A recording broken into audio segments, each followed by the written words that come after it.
Welcome to the desert on a Monday night from Phoenix. It's the Seattle Mariners and Arizona Diamondbacks in game one of a three-game set as the Diamondbacks open up a six-game homestand here at Chase Field. And for the first time in this homestand, they will look to pick up a game one win. We welcome in Connor Runyon, Eric Karros, and the lineups for the Seattle Mariners look like this tonight. It's a race to 5 runs for the M's this year. When they score 5, they win a lot. When they've scored 4 or less, winning less than 25% of the time. Crawford, Rodriguez, and Rowley have been good all year. Jorge Polanco better as of late. Randy Arozarena, Rowdy Tellez, Miles Mastrobuoni, Cole Young, and Ben Williamson round out the starting 9 for Dan Wilson. Against the steady and good as of late Merrill Kelly, EK. Yeah, he's coming off a great outing against Atlanta. With 7 innings, only allowed 1 hit. This is how he's going to do it. That fastball, changeup. Changeup he likes to throw an awful lot. Cutter, sinker, every once in a while. Curve, slider. He's a guy that you have to protect against so many pitches. He's not afraid to throw anything at any count, and he can hit spots all day long. He's coming off 7 innings and allowing just 1 hit against the Atlanta Braves on that last road trip that the Diamondbacks split.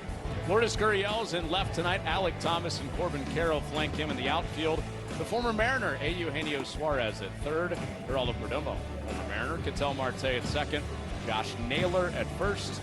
And the third straight game that Gabby Moreno is out behind the plate. He is day-to-day with a hand injury. Took a wild pitch to the hand on a wet Friday night in Cincinnati. Also a former Seattle Mariner. That's a theme for this Diamondbacks team. Torey Lovello, former teammate of Dan Wilson, who's on the opposite top step. They were on the 94 Mariners together as teammates as players.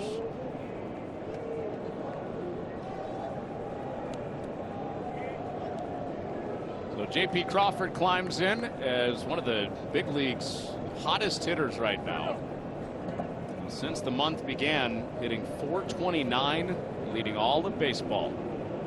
And he gets us started on a Monday night from Phoenix with strike 1 on the fastball to get it started from Merrill Kelly.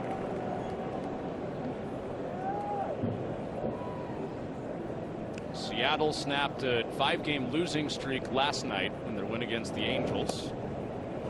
Kelly hits the bottom of the zone for strike 2. Well, the Diamondbacks were on the road for 6 games.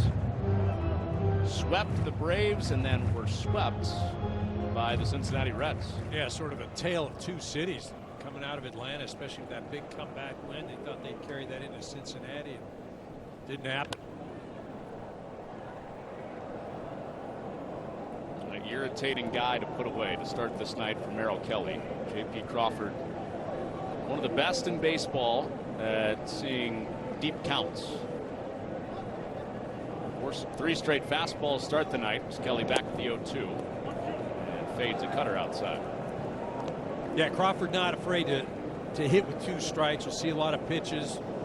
Getting on base at almost a 400 clip so far this year. Kelly's 1-2 is also outside. 2 balls, 2 strikes.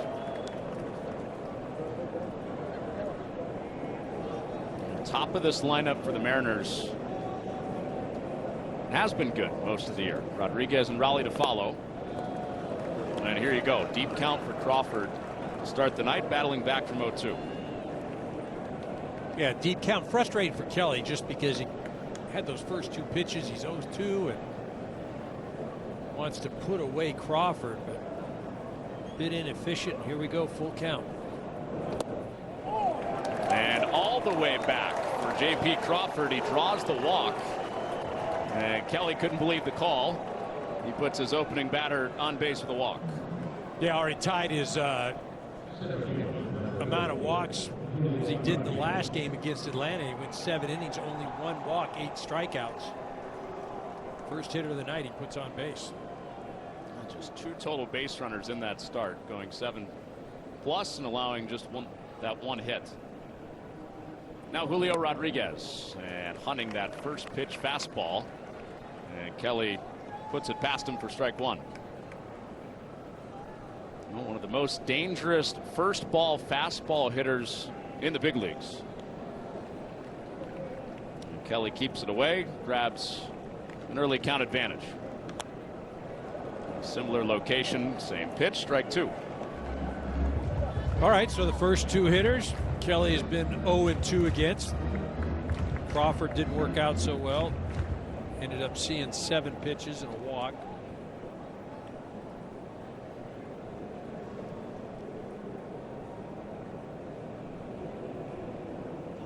Now this 0-2 from Kelly is outside, so that trend is a fourth of the way. So coming back around with Rodriguez.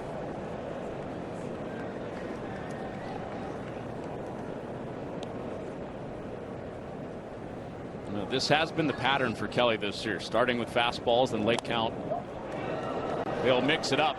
Bouncer on the slider to second, and that's all they'll get. Suarez to Marte to get Crawford for the first out with Rodriguez at first.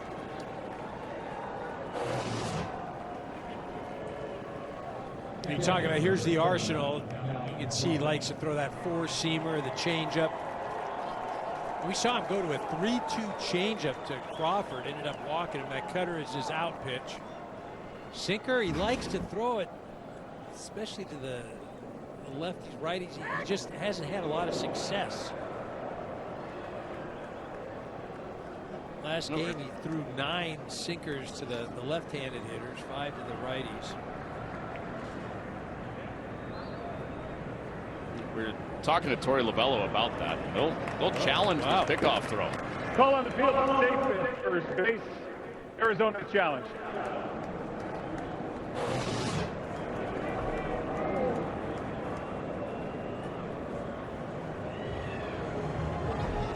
Josh Naylor was calling for it. First baseman for the Diamondbacks pointed right over to Torey Lovello, and I think he's got a pretty good argument. I think that's pretty cut and dry. Yeah, he's going to head into the dugout. That's not to get a drink of water.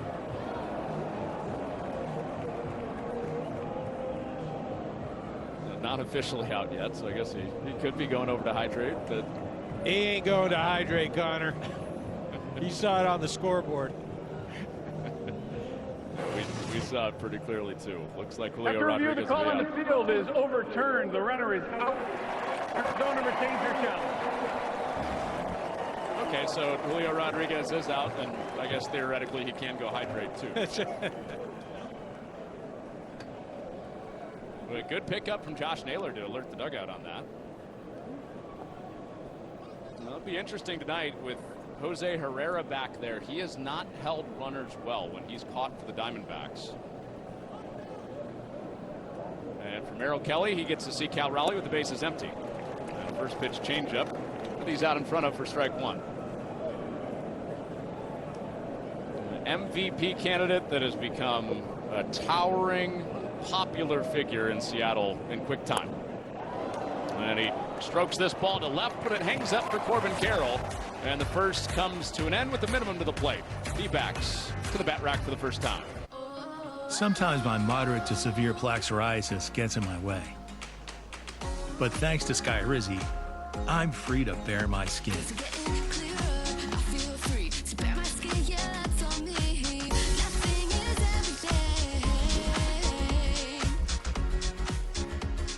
With Skyrizi, I saw dramatically clearer skin. And many people were 100% plaque-free. Skyrizi is just 4 doses a year after 2 starter doses. Don't use if allergic. Serious allergic reactions, increased infections, or lower ability to fight them may occur. Before treatment, get checked for infections and TB. Tell your doctor about any flu-like symptoms or vaccines. Nothing and me go hand in hand. Nothing on my skin, that's my new plan. Nothing is everything. Now's the time. Ask your doctor about Skyrizi, the #1 dermatologist prescribed biologic in psoriasis. Learn how AbbVie could help you save. I'm an overpowered leaf blower, and I'm not exactly street legal.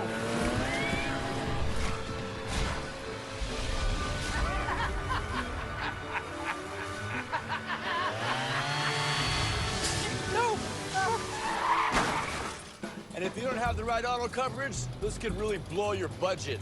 So get Allstate, save money, and be protected from mayhem. Yeah, like me. Still looking for a new job? Just found out my dad's sister's husband is golfing buddies with the CEO of a great company. So basically, I got the job. Sounds promising. Indeed helps you match based on what you know, not who you know. Oh, thank goodness. I don't even know if he exists, to be honest. We're all unreasonable about something. For us, it's creating an uncompromisingly delicious bourbon. Handcrafted, consciously made. Maker's Mark.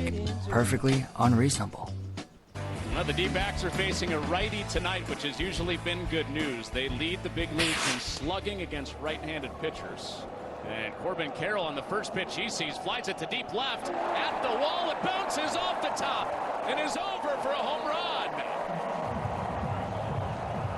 One of the big league leaders in homers goes opposite field on the first pitch of the homestand. It is 1-0 D-backs.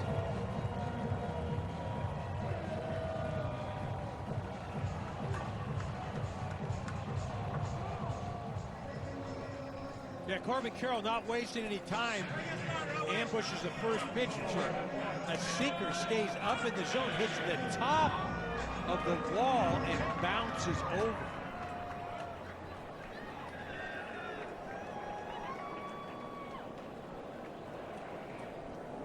So home run number 19 on the year with the fortuitous bounce over the wall. And one pitch into being back home, the D-backs have a lead. As Ketel Marte slices one foul.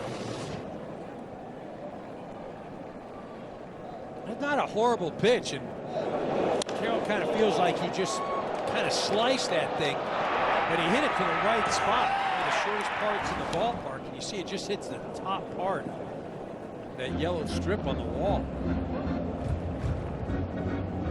Forget settling in, and BK, we even talked about it with Torey Lovello, and this typically patient Diamondbacks team tonight could be what he called a first pitch go type of night.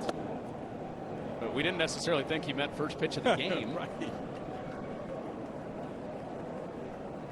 But that's only because of Hancock, right? And Hancock has a tendency, wants to work ahead, likes to challenge guys on that first pitch. Well, slow bouncer out to Cole Young at second. He flips on to get Marte. And what you're getting at, EK, right, is Emerson Hancock 65% of the time he's in the zone with that first pitch. And you see his record so far, an ERA of over 5. Now, granted, it's a bit skewed. He's had 2 real tough starts. This is that stuff he likes to come at you with, that sinker and fastball. It's almost 65% of the time, as you mentioned, with the hard stuff. Well, there you go. Another first pitch swing, and it's slapped to left for a base hit for Perdomo. Swung so hard he lost his helmet in the second hit already. Now you can see, as you mentioned, Connor, Torey talking about the game plan, and because he throws so many first pitch strikes, as a hitter, you got to be up there ready to swing.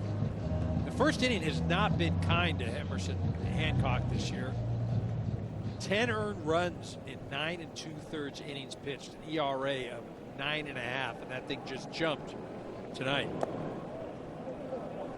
Now he gets the cleanup hitter, Josh Naylor. I think Hancock probably said enough of that. I'm not going in the zone on that first pitch. Yeah. Hancock seemed to have figured out his early game struggles his last couple times at the mound. 5 shutout innings to begin his last start against the Orioles. You could argue that was his best start of the year. 5 2/3, just 1 run.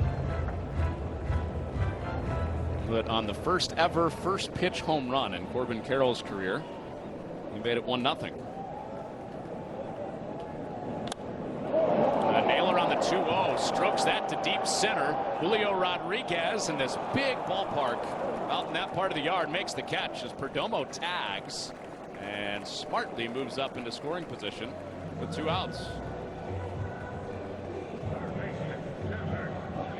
Yeah, Naylor hits this well. Perdomo does a nice job because he's watching the outfielder Rodriguez, and he had a beat on it and settles under it nicely, knowing that he was going to catch it. He was able to tag, and as you mentioned, gets into scoring position for Suarez.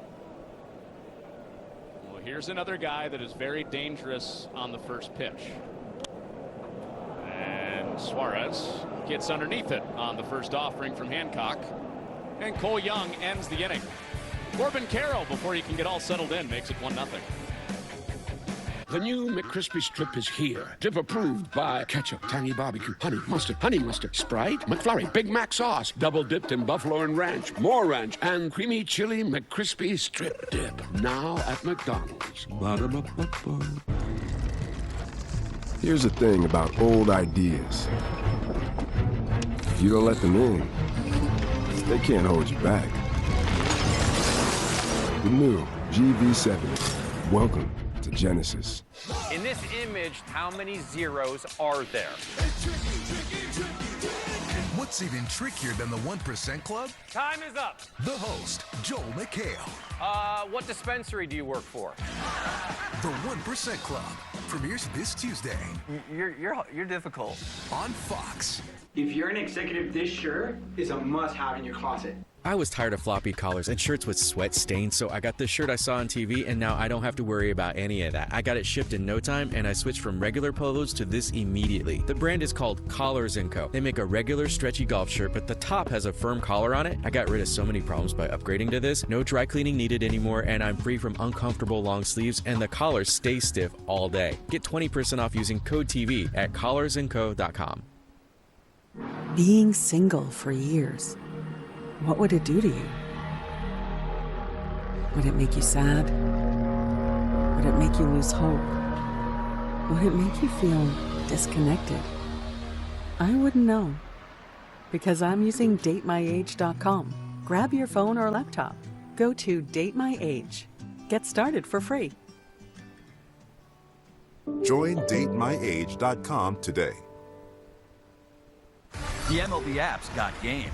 Pre-game, post-game, and everything you need in between. Plus personalized daily content that hits every time. Catch it now on the MLB app.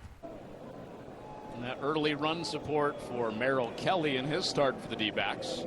First pitch home run for Corbin Carroll. And Kelly back out there after facing the minimum in the first. Jorge Polanco looks at a first pitch curve for a strike.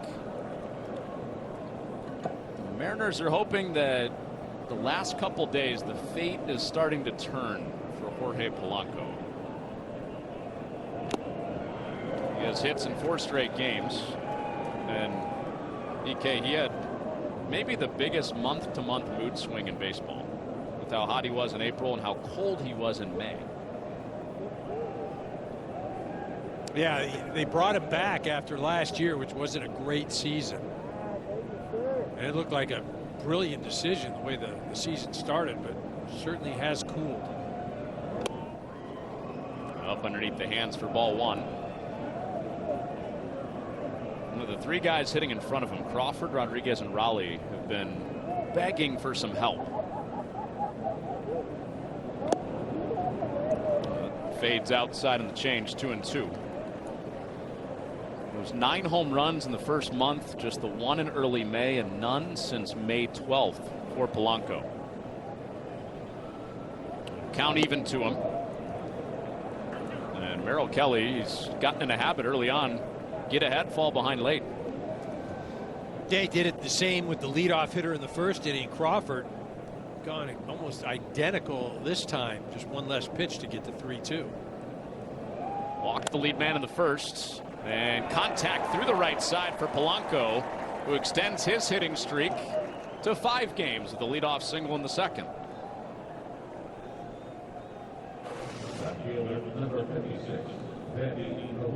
Nothing real exciting about this pitch, just a sinker that didn't really sink much, ran away a little bit, but Polanco able to pull it through the right side. Okay, now you wonder, will Merrill Kelly fall behind on purpose based on how the first 4 batters have gone? And he gets ahead again. Randy Arozarena digs in for the first time. It was 0-2 on Crawford. He got ahead of Julio Rodriguez. And ended up walking Crawford, fielder's choice for Rodriguez. Same thing to Polanco, who's on to start an inning. Change fades in, 1 ball, 1 strike to Arozarena. First hitter that Kelly has faced that the first 2 pitches weren't strikes.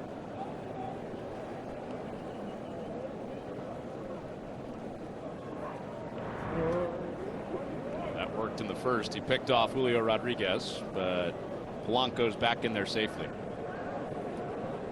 Keep an eye on that tonight. The aggression of the Mariners. Not necessarily with Polanco out there. When they were hot early in the year, they were sending a lot of guys. As Arozarena goes back through the box, and it's 2 straight singles to begin the second inning for the Mariners. One of the things Torey Lovullo was telling us about Merrill Kelly is his ability to just flush things. He's going to have to flush something right now. Got himself in a little bit of trouble, giving up 2 base hits. Not a hard hit, but still traffic. And he's just got to think about making the next pitch and trying to get 2 outs on a ground ball. Well, and now he's got a guy up there, EK, that's probably hunting an early count fastball. Rowdy Tellez is an ambush hitter. And then it gives him a change on the first pitch. Can't do it much better than that if you're Kelly.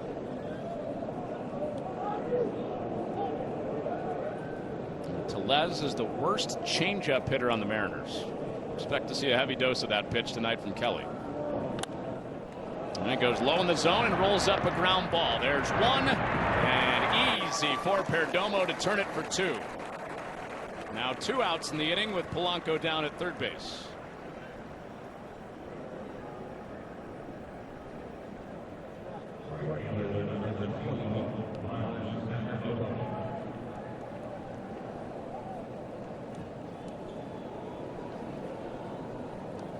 Welcome to Chase Field in Phoenix. For those of you that just watched the Marlins and the Pirates, Corbin Carroll with a first pitch home run for the Diamondbacks to get the scoring started.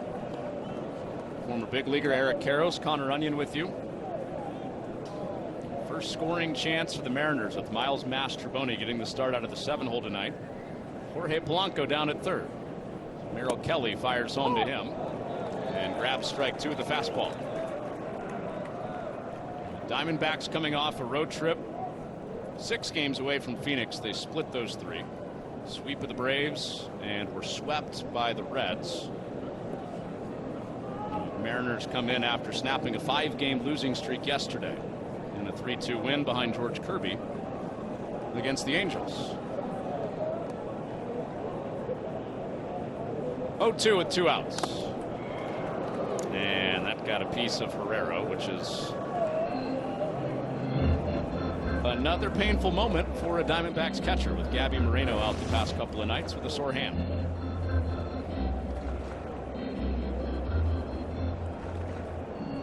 See, it cracked the pitch comm, right? Yeah. So we're going to go old school. We're going to get some tape and maybe the nail polish on the fingers. Nope, get a new pitch comm and just Velcro it on. Unlimited tech, that's the answer. Gabby Moreno, the Gold Glove candidate and catcher for the Diamondbacks the past couple seasons, took a wild pitch in wet conditions on Friday night off the hand. No injured list needed. But it's been Jose Herrera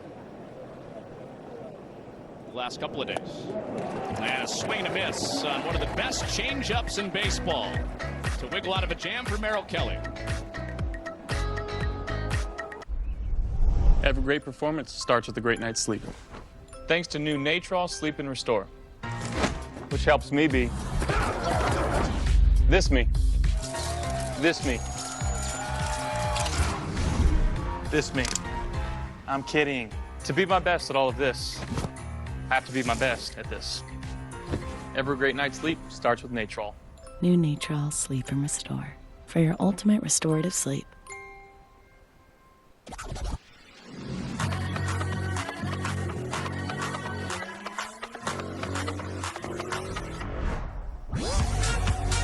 With low prices store-wide, eat well for less at Whole Foods Market.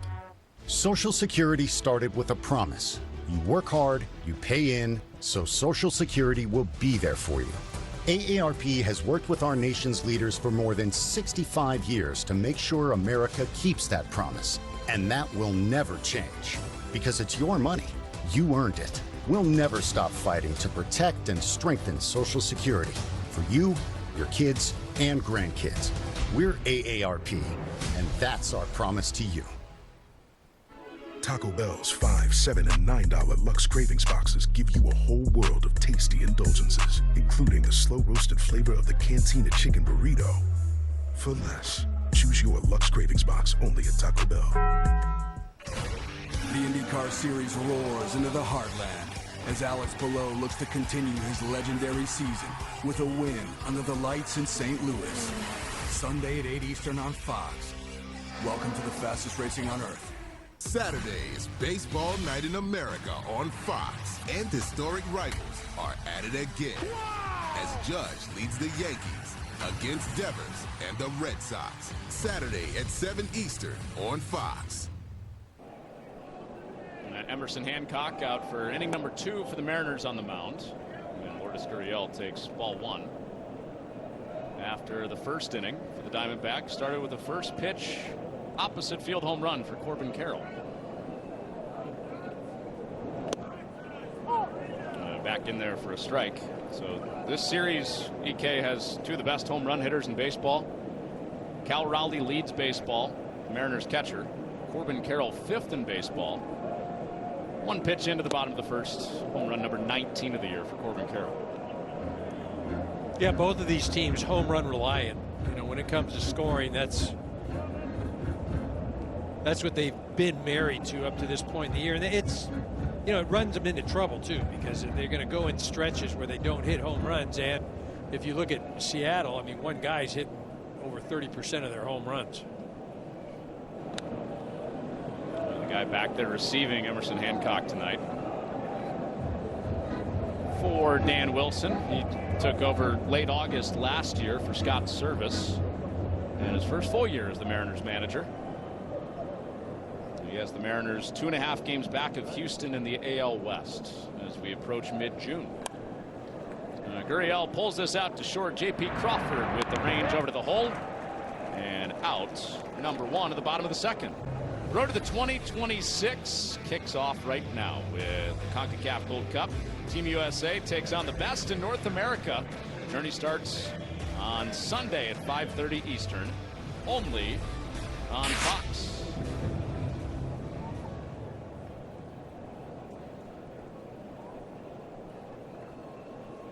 Here's Pavin Smith against Emerson Hancock. Ball 1 with the fastball in. This is a guy that can work a count. He's a very good fastball hitter.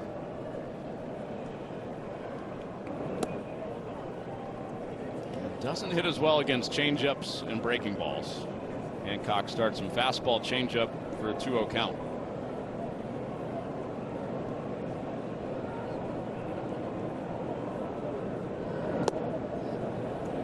Runs outside, 3-0. It's been a little bit boom or bust for Pavin Smith as far as 2 of the 3 true outcomes this year. He walks a lot, also strikes out a lot. And he walks on 4 pitches to start his series against the Mariners, with 1 out here in the second.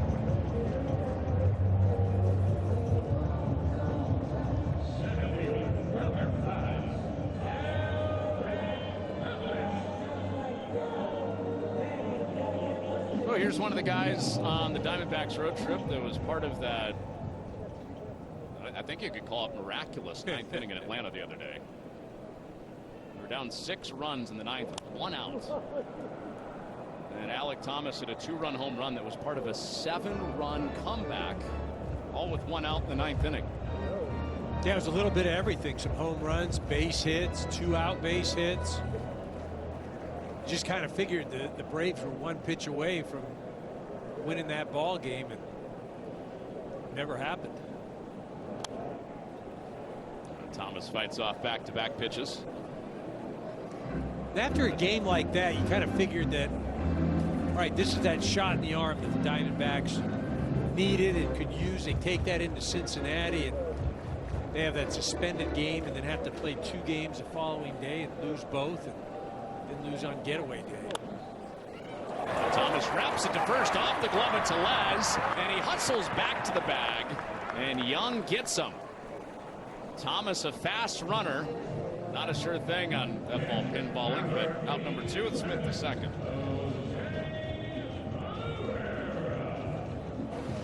Tellez does a nice job of getting up and getting back over to first base. You see Young moving over once the ball is hit. Able to pick up Tellez and beat Thomas to first. So the second inning up to Jose Herrera in there for Gabby Moreno out of the 9-hole tonight. Puts an extra guy in there that can hit left-handed. Switch hitter Jose Herrera. That's what teams have been doing against Emerson Hancock, stacking the lefties. Okay, we had the Nationals actually against the Diamondbacks a couple of weeks ago together. They had 9 straight lefties in their lineup. Yeah. They did the same thing against Emerson Hancock before that. Borderline pitch, strike 1. Which is interesting because Hancock has actually handled lefties a little bit better than the righties. He's only seen 2 righties combined his last 2 starts.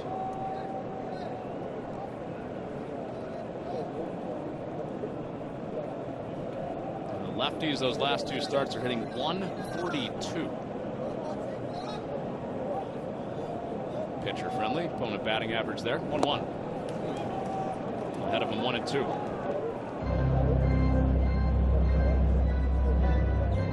Against the Orioles, who stacked 7 lefties against Hancock, that was his best start of the season.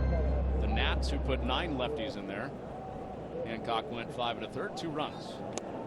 And he puts away Herrera to end the bottom of the second.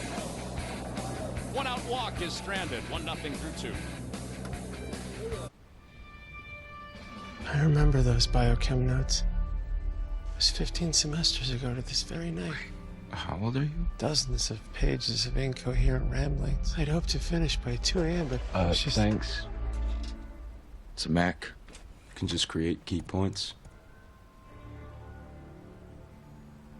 Look at the big brain on Kevin.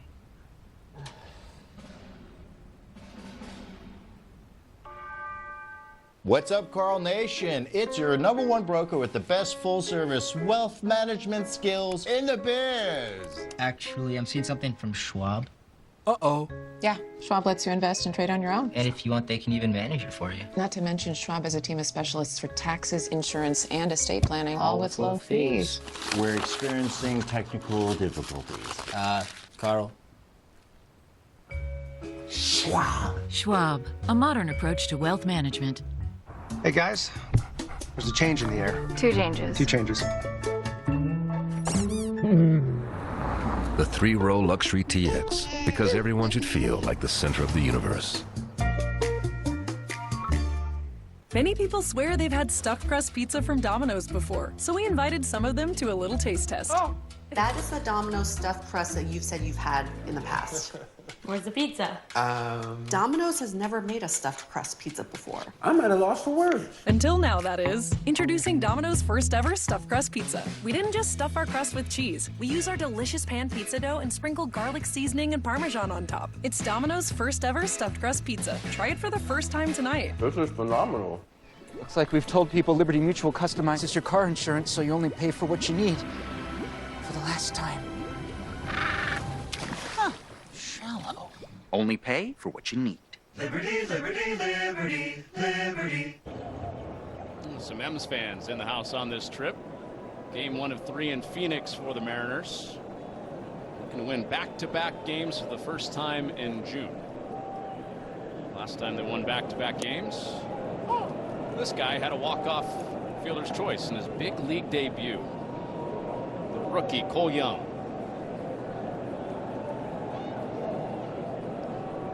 Merrill Kelly, 2 scoreless innings. Throws the changeup outside, a ball and a strike.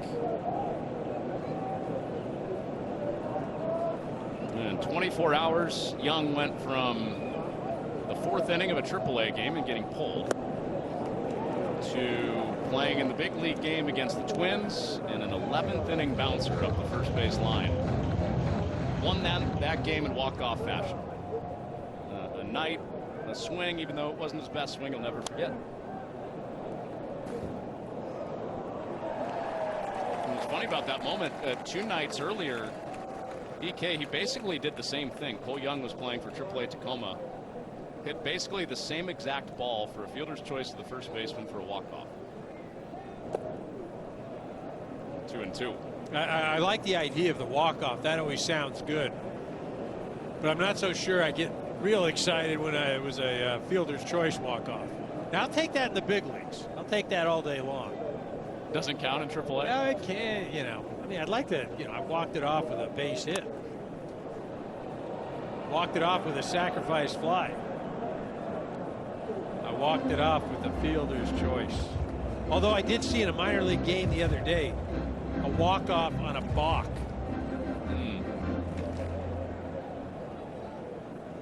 You still take credit for that as the hitter, right? I mean, if you want to. We're still at the plate. That's a called strike 3. And a sinker with some run back to the inside corner. And back-to-back strikeouts for Kelly. Yeah, he got the rookie call on him right there. That pitch not a strike. Herrera doing a nice job of selling it. That pitch inside, though.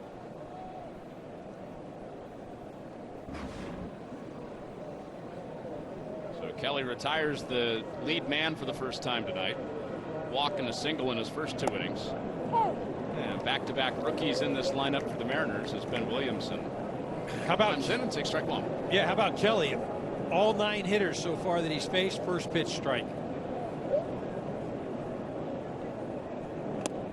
And the Mariners have been patient against him pounding the zone. Another 0-2 count.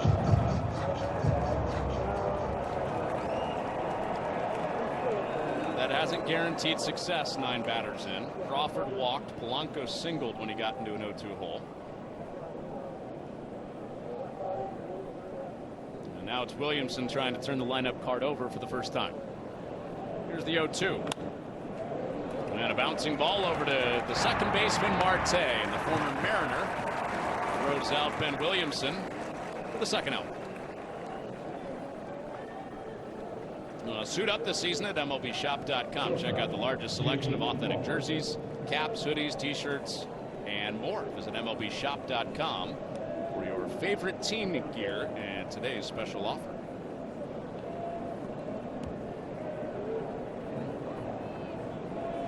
So back to the top with J.P. Crawford. Came back from 0-2 to draw a walk his first time. And EK, we put it in graphic form. You put it in purple form. There's the first pitch ball. Man, second time through the lineup, Kelly's going to change things up. Doesn't want those Mariner hitters to get comfortable. And on the 1-0, it's sliced out to left center for a base hit. J.P. Crawford stays scalding hot in the month of June. It's a 2-out single for his second reach of the night. Takes that on base percentage over 400. Just again, it's not that bad of a pitch. Changeup that just kind of runs away, but Crawford going with it, just serves it out to center field. Well, now one of, again, the most dangerous first ball fastball hitters in the game. And he starts him with strike 1 once more. Started him with a so what, right? You know, I mean, just challenge him with a fastball right down the middle. And, you know, this is a guy that is going to have to play to his expectations. You can't expect Cal Raleigh to carry things the entire year. Stays with the fastball and no swing from Les Diaz down there at first.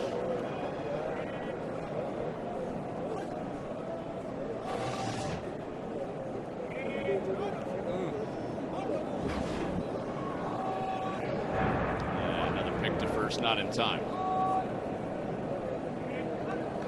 At times, Julio Rodriguez has been that protector for Cal Raleigh this year. He's got 10 home runs. It's been a minute, though, since he's gotten a hold of one. Nothing out of the park yet in June for Julio Rodriguez. And he's in a 1-2 hole. Yeah, I mean, you look at him, and again, you look at the 10 home runs, but the slug is just over 400. The on base is just over 300. And this guy can be dynamic offensively. But the reality is he just has not been that consistent since that first year. been good, but there's certainly a lot more in the tank.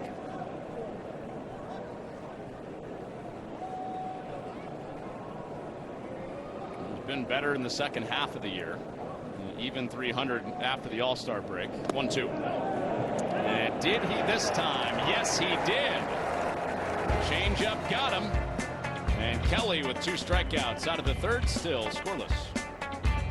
Pretzel crust from Little Caesars is the GOAT, the greatest of all time. Until now, because stuffed pretzel crust is even greater. Oh yeah, we stuffed that GOAT. Large stuffed pretzel crust from Little Caesars, just $9.99 for a limited time. Pizza, pizza.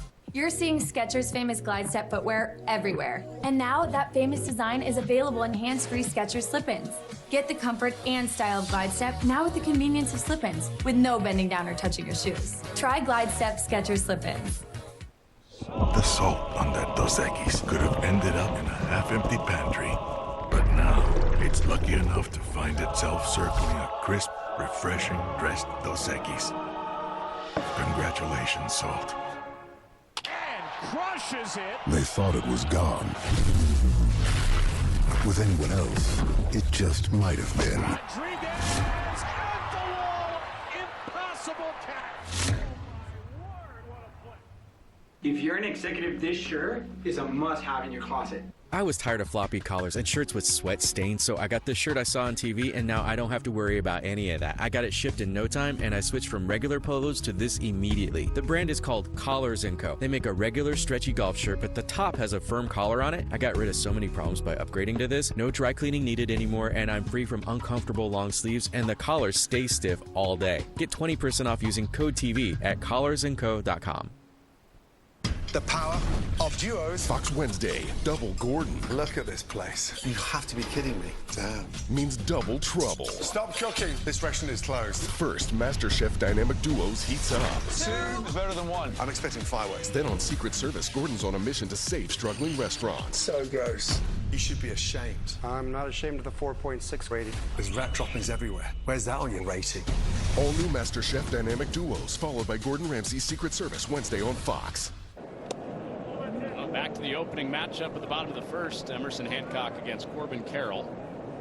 And Hancock comes inside on Carroll this time after he went away and paid the price his first time. Back to the center of the plate for strike 1. First pitch, solo shot. 19 home runs now in the year for Corbin Carroll. Snapped a tie with his teammate Eugenio Suarez for 5th in baseball. Now he's all alone. Flies the third pitch foul for strike 2. Figure you'll see less fastballs this time through, right, EK? Well, you're not going to see the fastball. I can't believe he's going to be as generous on that first pitch. As far as throwing something in a big part of the strike zone. You know, that first inning, first time through, he was very aggressive. Hancock was, and Diamondback hitters were just as aggressive. There goes fastball on the 1-2. Now 2 balls and 2 strikes. Against lefties, his 4-seamer and his changeup have been pretty good his last 3 times out there. There's the sinker that got him beat against Carroll his first time through. Since then, just 1 hit. And goes up top with that 4-seamer for the strikeout. And a little revenge on Corbin Carroll. Really good execution by Hancock. He hit right at the top part of the zone. You know, that's a place where Carroll is vulnerable, and he was able to get him to chase it. Well, same can be said for this guy, Ketel Marte. There are not a lot of places you can pitch him. Well, down there with the changeup is one spot. And especially if it's out of the zone and you get a call, it's even a better spot to throw to. Some of that is Cal Rowley's presentation, I got to think, right? That's popped into the air behind home plate, and Rowley watches it fly out of play. I mean, I know it's difficult as heck to umpire it.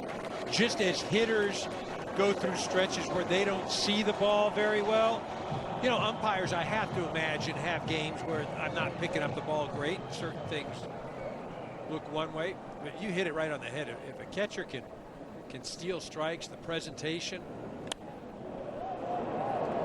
0-2 flipped out to left center, and Rodriguez in these big power alleys able to run that one down on Marte for out number 2.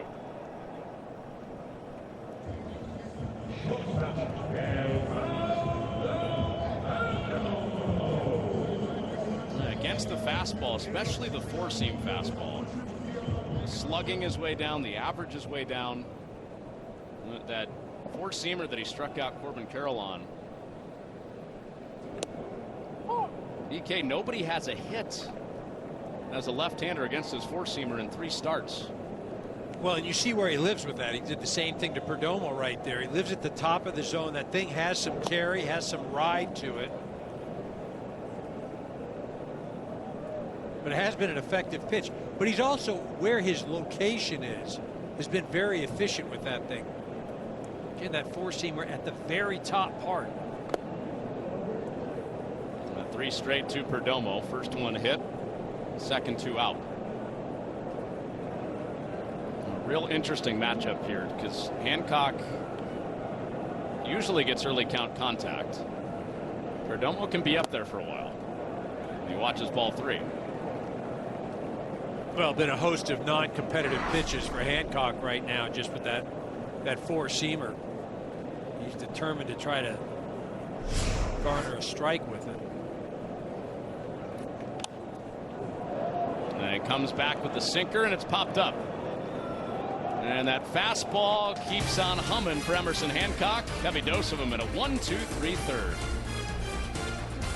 Look out, 'cause here I go. Have you always had trouble with your weight? Me too. Discover the power of Wegovy. With Wegovy, I lost 35 pounds. And some lost over 46 pounds. And I'm keeping the weight off. I'm reducing my risk.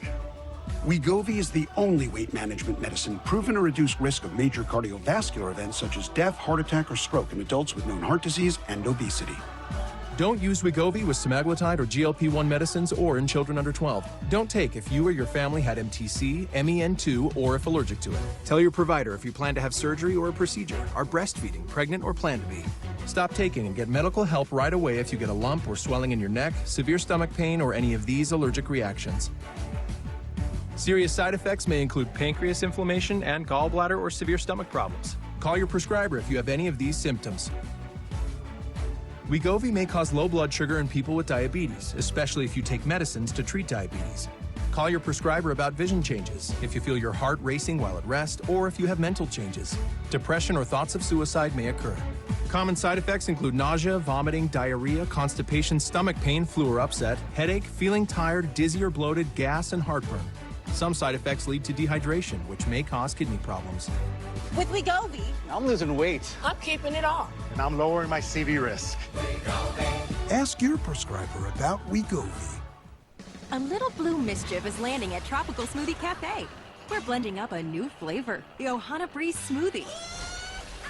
Surf into Tropical Smoothie Cafe with your Ohana. Disney's Lilo and Stitch, now playing only in theaters. Rated PG. The cockroach, resilient creatures. Where there is one, others aren't far behind. Well, that's horrifying. Ortho Home Defense Max Indoor Insect Barrier. One application kills and prevents bugs for 365 days. Nature's wild. Your home doesn't have to be.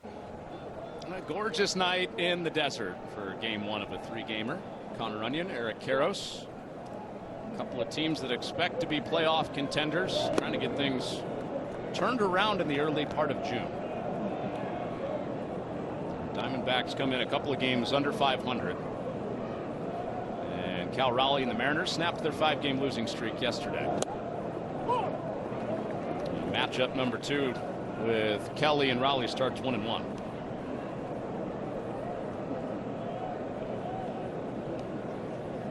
Raleigh on pace right now.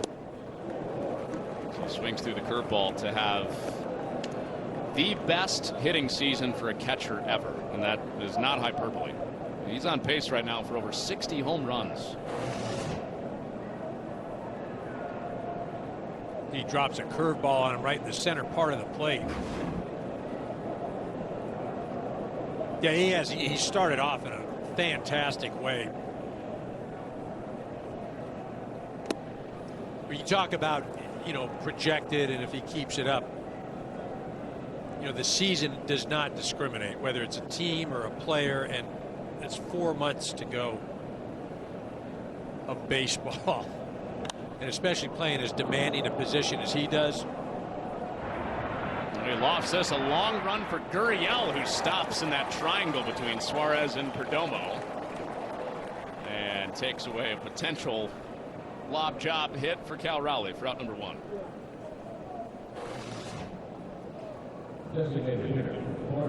All 3 guys over there, and Gurriel, he's the captain. If he calls it, it's his.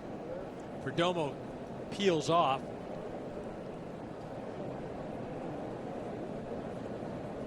Here's Jorge Polanco for the second time. Extended his hitting streak to 5 straight games back in the first. And on the first pitch, but a scalder that Josh Naylor scoops up and quickly puts away Polanco. Yeah, that ball was smoked. Came off the bat at 106 miles an hour. And Polanco just, Josh Naylor. Holy cow, I'm going to get it right at some point. Naylor just protected himself down there. Nice play. It's you, Eric Ferros. There's Randy Arozarena with 2 outs and the base is clear. You can call me Connor Funyon the rest of the night if you want. Sure, you heard that many a times growing up. Many layers of it. Yep. Strike one to Arozarena. He got a potential rally cooking in the second. Back-to-back singles from Polanco and Arozarena. And then Kelly wiggled free. Double play ball and a strikeout. And a fly ball down the right field line and out of play.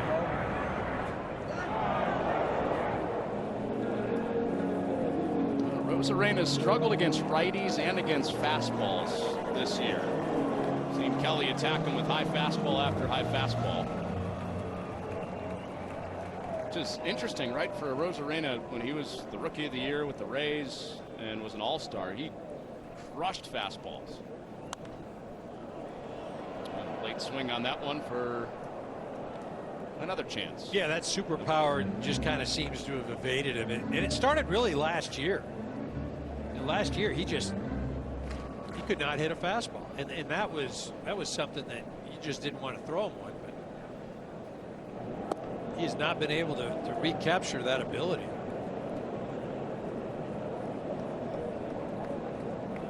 He has continued to be a low ball hitter. Bottom part of the zone. He's done some damage this year. And he swings through the changeup down in that direction. Kelly with a 1, 2, 3, 4 shutout innings for him.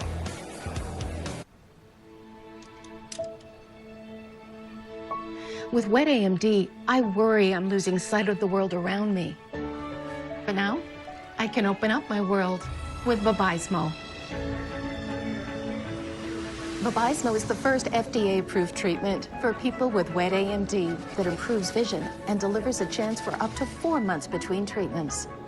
So I can do more of what I love. Vabysmo works differently. It's the only treatment thought to block 2 causes of wet AMD. Vabysmo is an eye injection. Don't take it if you have an infection, active eye swelling, or are allergic to it. Vabysmo could cause eye infection, retinal detachment, temporary increase in eye pressure, an uncommon risk of heart attack or stroke, or severe swelling of blood vessels in the eye. Report changes to vision or eye pain to your retina specialist right away. Open up your world with Vabysmo. The #1 prescribed treatment for wet AMD. Ask a retina specialist about Vabysmo. If your grandpa wears one of these, if your husband wears these on the weekend, if your mom wore this, or if your wife wears this, you can count on USAA, membership for the spouses, kids, and then grandkids of those who served. Count on us. Count on USAA. See if you can join USAA today.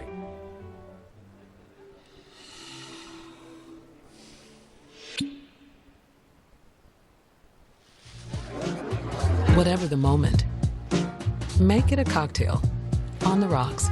bartender-created cocktails. You don't need superpowers to be a hero. Knock it out the park. This is where it all begins. Join MLB's Play Ball Weekend June 13th through 15th. Go to playball.org/weekend to learn more. And don't miss Superman in theaters July 11th.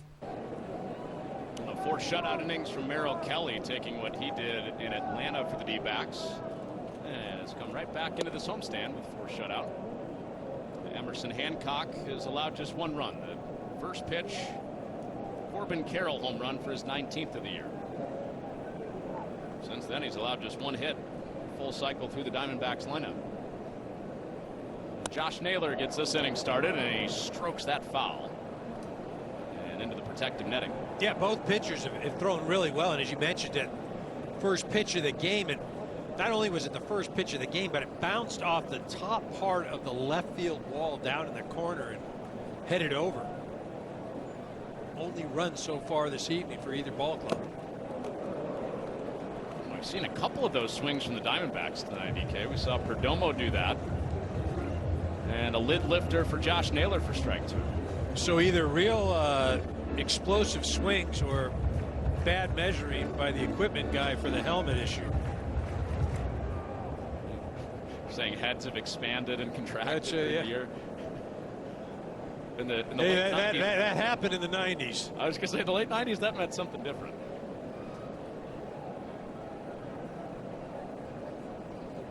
Of course, it usually meant that you were getting a haircut, that your flow was coming and going. That's all it meant for you, I'm sure. It did. 2 balls, 2 strikes. Is that a real thing? Is there equipment day, head circumference measurement day in spring training or something?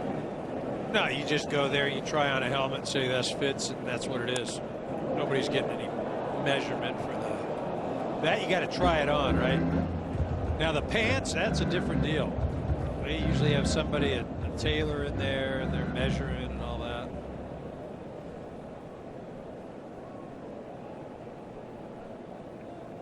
Two from Hancock. Back up the middle for a base hit. Lead off single Josh Naylor to begin the bottom of the 4th for the D-backs. That's probably good because I had lots of pants questions. Did you? I'm ready for him. I'm ready for that. Horse names, whatever you want to fire at me. Yeah, unfortunately, you're a guy who will not be named did not win the Belmont Stakes. Yeah, right. We don't need agencies calling us again like a couple Saturdays ago. There's Eugenio Suarez for the 2nd time. That got a big piece of him. He'll walk that off.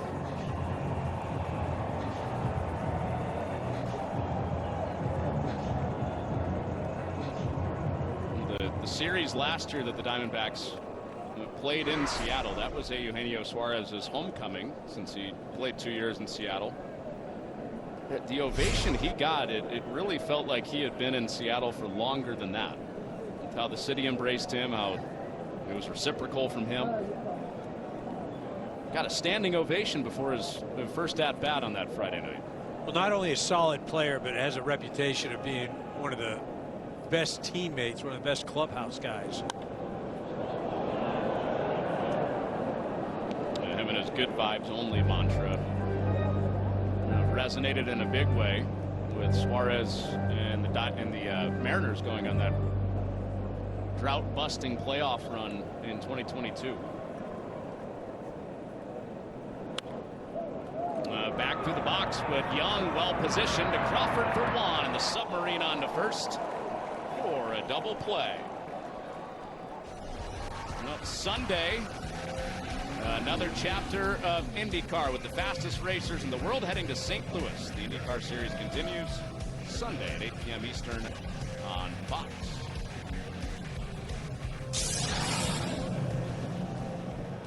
So an 0-for-2 start for Eugenio Suarez against his old team. And now Lourdes Gurriel with the bases clear. First pitch hunting, and he dumps it over Young's head and into center for a 2-out hit.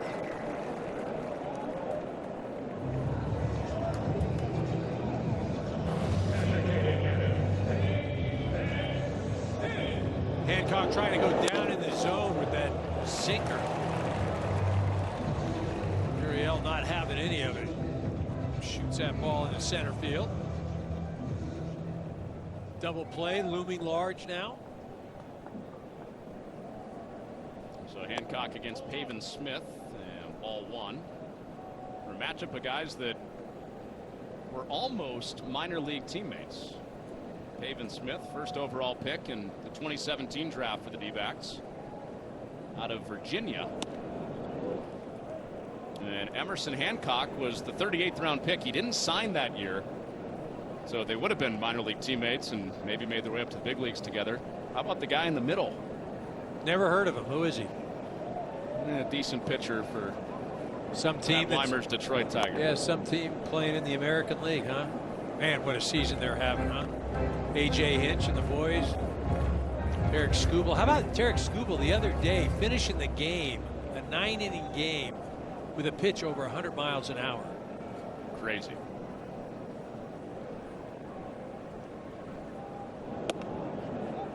No, that group of guys we just showed you, Hancock on the mound, Smith at the plate, and then Tarek Skubal, Cy Young winning pitcher for the Tigers. Seattle is deeply entrenched in that story of those two guys not signing because Skubal decided to go back for another year at Seattle University. Strike two. And then the following year is when the Tigers drafted him. And he's taken them on a ride for the last 2 years.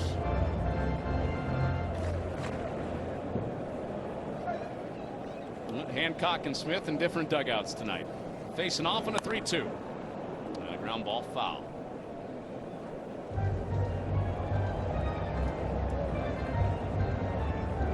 So instead of seeing each other in places like Kane County and some of the other minor league affiliates throughout the Diamondbacks organization at the time, Hancock went to Georgia for 3 years and turned into a first-round pick. Smith spoils another one. I'd say pretty good financial decision for Hancock because the 38th round, when it existed, he might be getting what, like a $5,000 signing bonus, something like that. Well, you figure though those high school kids, you know, you draft them low because you don't think you're going to get them, right? You said he ended up in Georgia. Would have got a few bucks. The Skubal thing really surprised me though, going back for his senior year at Seattle University. A fly ball to left center, and Rosarena gives way to Rodriguez. Yeah, Skubal was hurt, went back. Now he's on a legendary ride.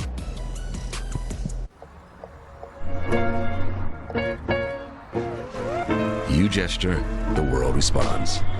Any car that doesn't offer that sense of control is a car that stops short of amazing. With new mixing bowl mashup plus dipped strawberry cheesecake, the new DQ Summer Blizzard menu calls for a trade proposal. Deal. Try the new DQ Summer Blizzard menu because nothing says summer like baseball and Blizzard treats. The road to 2026 starts now with the Gold Cup. The Stars and Stripes face North America's best, looking to prove they belong on the world's biggest stage. No easy path, no second chances. The Gold Cup on Fox. Being single for years, what would it do to you? Would it make you sad? Would it make you lose hope? Would it make you feel disconnected? I wouldn't know. Because I'm using datemyage.com. Grab your phone or laptop. Go to Date My Age. Get started for free. Join datemyage.com today. I was ready to start building my credit, but I didn't want a credit card with fees, interest, or end up in expensive debt. So I got the Chime Credit Builder card, and I use it for everything. There's no annual fees, no interest, and there's no minimum deposit required. My card limit is based on my own money, and Chime can cover me up to $200 on top of that, fee-free. My credit score is in the 700s, and I just got approved for a mortgage. Join the millions of Chime members like me building credit every day at Chime.com. At MLBShops.com, you can grab something for your dog walker, your Pilates instructor, your bandmate, your boss. Visit MLBshop.com for officially licensed merchandise. Well, Merrill Kelly, Emerson Hancock dueling it out. 1-0 game as we go to the 5th. And game 1 of this 3-gamer from Chase Field in Phoenix. Eric Karros, Connor Onion, glad you're with us on this Monday night. Kelly keeps pumping in early count strikes. It goes level on Rowdy Tellez. Yeah, Tellez in his last at-bat, he came up with a good scoring situation. Runners on first and second. Kelly was able to induce him into a double play. The sinker that Tellez chased went down low of the zone, and one of the easier 4-6-3 double plays that you'll see for Marte, Perdomo, and Naylor.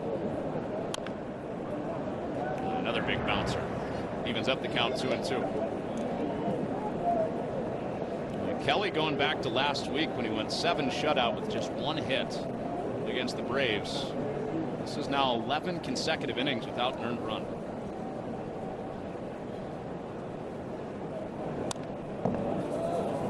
Piece of it, stay alive at 2-2. It wasn't until the 6th inning in that start last week that Kelly gave up his first hit. 2-out single in the 6th by Ronald Acuna. If not for that, he was ready to go into the back third of that game with a no-no. Yeah, I mean, he's really had a nice year. I mean, you take away that start against the Yankees at the beginning of the season. And Tellez chased. Another curve from Kelly. He's up to 5 strikeouts on the night. I'm saying you take away that start that he had against the Yankees at the beginning of the year. That was 9 earned runs, 9 hits, only 3 2/3 innings. I mean, you take away that start, he's a 6-1, 2.36 ERA. 0 or 1 earned run in 7 of those 12 starts. You remove that Yankee one. I mean, he has been the guy this year. Well, and they've really needed it with Jordan Montgomery getting hurt in spring training. As Miles Mastrobuoni wraps it foul. Eduardo Rodriguez was a guy they were counting on. And then, of course, Corbin Burns was their ace and was pitching well. But the day after we were last doing a D-backs game, he goes on the injured list for the season and needs surgery, hurting his elbow. Well, you mentioned all those guys, and for me the big conundrum has been Zach Gallen. I mean, he was expected to have an ace type year, be a compliment to Burns, and he just has struggled. There's Zach. This is his walk year as well. That's why the urgency is real for the Diamondbacks to get this season going. Bites back to the inside corner. 3 batters and a hat trick of strikeouts. The last 3 to the plate for Kelly. Really a nice job by Herrera. He just absolutely sells this thing. You see, he sets up out of the zone. For me, if I'm an umpire, if a catcher's moving his glove that much, like, you're going to get penalized for it. Because to me, that's saying that wasn't a strike, but I got to move it into the strike zone. I mean, it's a tell. Well, here's Cole Young. So what if, as we get closer and closer to automatic balls and strikes being a thing like we saw in spring training, and that coming to the regular season, what if the umpires could do the old helmet tap? You mean right now they could do the helmet tap? Yeah, like if a pitch gets... What do you need an umpire then for? If they're the ones that are supposed to be calling it, they're not the ones that are supposed to need help on the ball strike. Otherwise we just go to an all automatic system. Well, if they have a second thought, why not? Well, broken bat and shattered out to Corbin Carroll in right field. I don't know. We can debate, I guess, as we move along. We're midway home, 1-0. I have type 2 diabetes, but I manage it well. It's a little pill with a big story to tell. I take once daily Jardians at each day start. As time went on, it was easy to see I'm lowering my A1C. And And for adults with type 2 diabetes and known heart disease, Jardiance can lower the risk of cardiovascular death too. Serious side effects include increased ketones in blood or urine, which can be fatal. Stop Jardiance and call your doctor right away if you have nausea, vomiting, stomach pain, tiredness, trouble breathing, or increased ketones. Jardiance may cause dehydration that can suddenly worsen kidney function and make you feel dizzy, lightheaded, or weak upon standing. Genital yeast infections in men and women, urinary tract infections, low blood sugar, or a rare life-threatening bacterial infection between and around the anus and genitals can occur. Call your doctor right away if you have fever or feel weak or tired, and pain, tenderness, swelling, or redness in the genital area. Don't use if allergic to Jardiance. Stop use if you have a serious allergic reaction. Call your doctor if you have rash, swelling, difficulty breathing, or swallowing. You may have increased risk for lower limb loss. Call your doctor right away if you have new pain or tenderness, sores, ulcers, or infection in your legs or feet.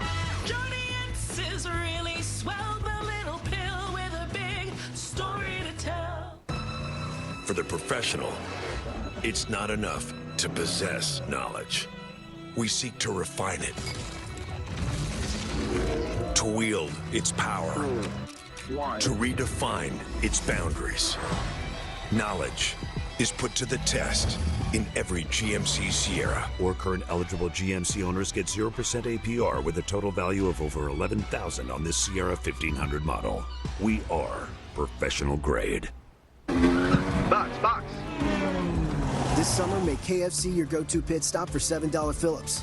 4 boxes that turn hunger into a victory lap. All right, I'm back. Fill up 4 ways at KFC and see F1 the movie in theaters June 27th. Rated PG-13. No runs in this game since the first pitch that the Diamondbacks saw in the bottom of the first. Corbin Carroll took a sinker the opposite way for a wall bouncing home run, his 19th of the year. And Emerson Hancock has been in control for most of the rest of the night on the mound for the Mariners. This 5th inning starts with the 8th-batter Thomas, and Alec Thomas through the left side for a base hit. 1-for-2 start to the series for Thomas, and speed is on for the D-backs.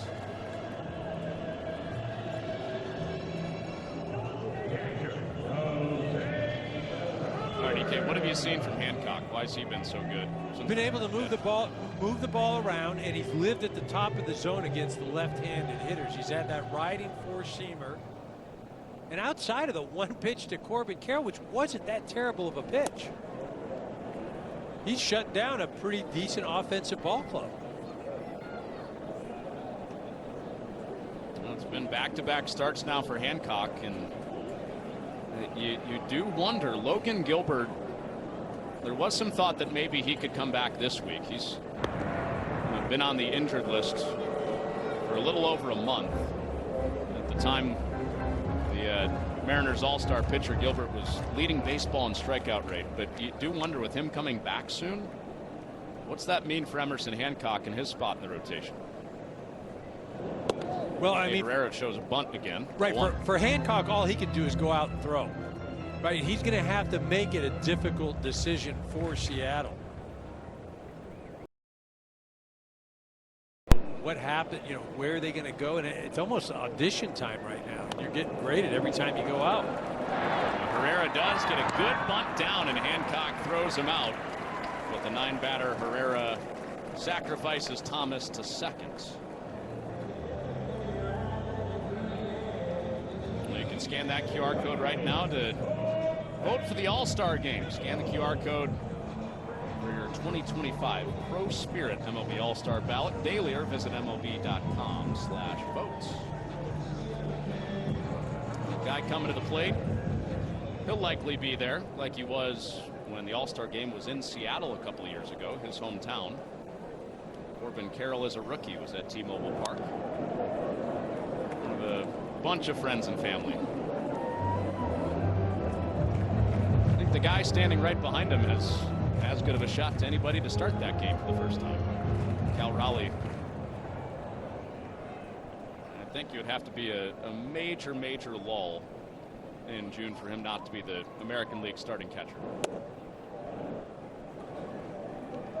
Which would mean that Cal Raleigh would kind of get to do what Corbin Carroll did a few years ago. It's not exactly home like it was for Carroll, but Cal Raleigh's from North Carolina. The All-Star Game is in Atlanta. Popped up. Does Raleigh have a play? Yes, Yes, he does. There's out number 2.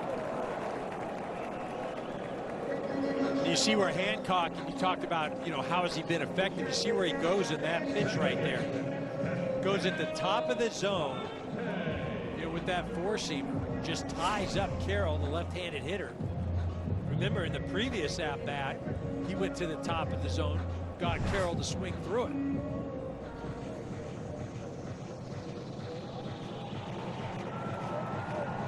Nobody up in the Mariners' pen. Raleigh comes out and talks to Emerson Hancock. Is this a scouting report here, EK? Well, I think what they're talking about is, how are you going to attack Marte with first base open? Which is a lot different than just going after him or not in a run-scoring situation. If I'm going to let anybody beat me, it's going to be Perdomo. And I understand that Perdomo is a nice hitter and he's driven in runs. But I'm going to beat him rather than challenge Marte. If I have to, I'm going to nibble, put him on first. Went right after him on the first pitch. Well, it's a fastball up in the zone. It wasn't high enough, but again, you're not going to see some cookie right down the middle part of the plate. Well, Marte is on his ride to another All-Star game. That's probably more like the fastball location you wanted on the first pitch, right? Up in that area? Yeah, I mean, again, if pitchers could throw to where they wanted the ball to go every time, right, you're never getting a hit. And you can see, right? I mean, they're trying to tie him up and in with that fastball. Cal Raleigh's been doing a great job of selling that pitch. And you can open up low and away right now. He goes up top again, and Marte is on it this time. Into center for a base hit. Thomas circles third. Throw is late.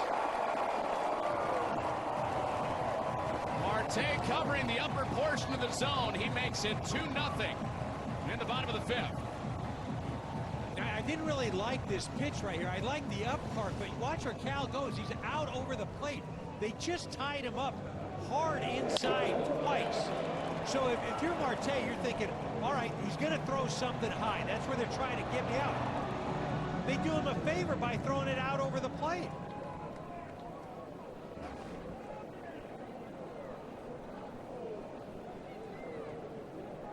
So with first base open, they pitch to him, and now here's Perdomo.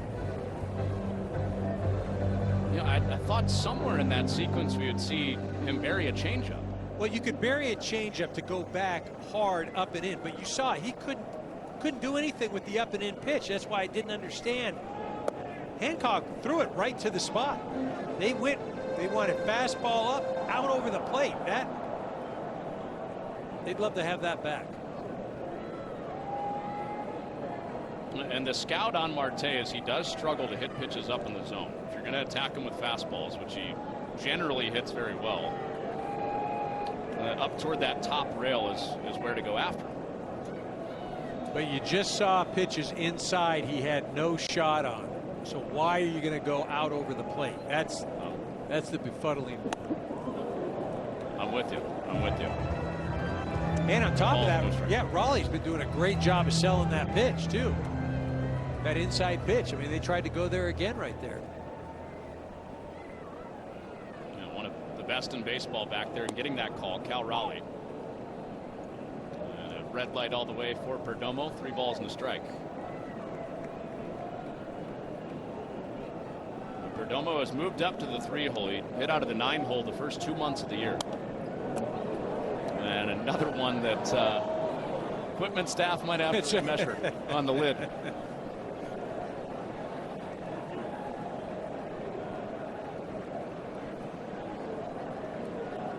Marte, after his RBI single, moving up to second on the throw home from Rodriguez. Repping that insurance with the middle of the lineup up there. And ball 4. The toughest guys in baseball to put away, draws a walk with 2 outs. And Perdomo puts him at first and second.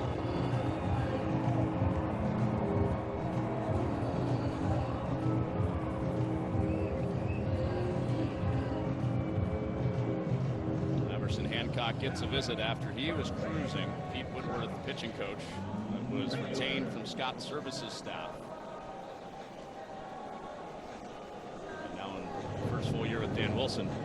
That approach, EK, kind of presented to me, the approach that they just took pitching to Perdomo kind of presented in what you were getting at with how they should have pitched to Marte with first base open. Yeah, you didn't want to give Marte anything good. I didn't have a problem, though, when you were ahead with 2 strikes to Marte. You were 1 and 2 against him, and that's fine. I did not like the pitch selection or the call on the 1-2 pitch. I just didn't like it. Well, this will be another interesting one with Josh Naylor up as far as the pitch choice and the location choice, because it's good against good. Hancock fastball changeup combo, and just like you just threw him, those types of pitches, Naylor's been crushing fastballs all year. But I'm throwing it at Naylor's hip and letting it run back over the inside part of the plate. That'll just freeze the guy. And like I said, Cal Raleigh's been doing a great job of getting that pitch. I'm there all game long right there with Naylor. I'm crowding the lefties. I'm not leaving something out over the plate. We saw what he did on the very first hitter of the game. Left something out over the plate. Where did it end up? Stands. Top of the wall and gone. Yeah, I guess it wasn't stands, right? Bullpen. I'm not nitpicking you. I guess I kind of did. You're right. I'm with you, though, because that front hip sinker for both pitchers, there's been a little bit of give on that inside corner. Uncompetitive 3-1. And we saw Kelly get that call on a pitch that, according to the strike zone we have up on the screen, was not a strike that Herrera presented.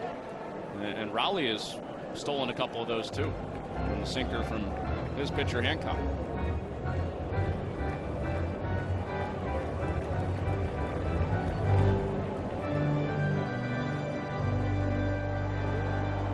Been heavy fastball in this inning. This is a traditional fastball count.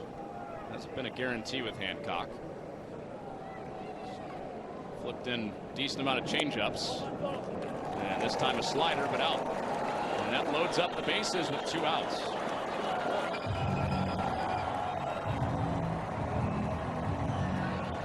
So this has gotten troublesome kind of out of nowhere on Emerson Hancock.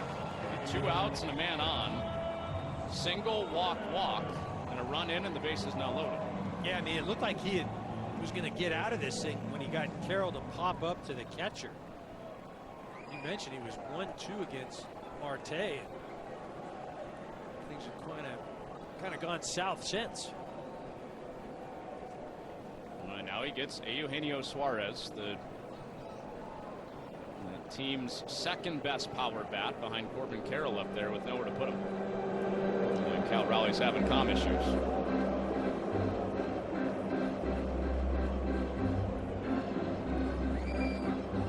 Somewhat similar for Emerson Hancock to his last time out there when he cruised through 5 innings against the Baltimore Orioles.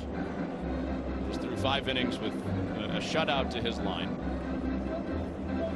And then got into the 6th, got the first 2 guys there, and then Adley Rutschman took him deep. And then he was pulled. I mean, this is really the first pivotal moment of this ball game right here. Drops a sinker low to Suarez. You can get back in the dugout, your team only trailing by 2 runs, or you could find yourself in a world of hurt if Suarez is able to drive this ball. Now looked tempting to Suarez, and it was tempting enough for strike 1. He does have a couple of grand slams this year. He has 7 in his career. Lifetime, he's crushed it with the bases loaded. Foul ball for strike 2. Suarez is a slug first, average later type of hitter. Not a big hitter for average over his career, but with the bases loaded, he's a .297 hitter.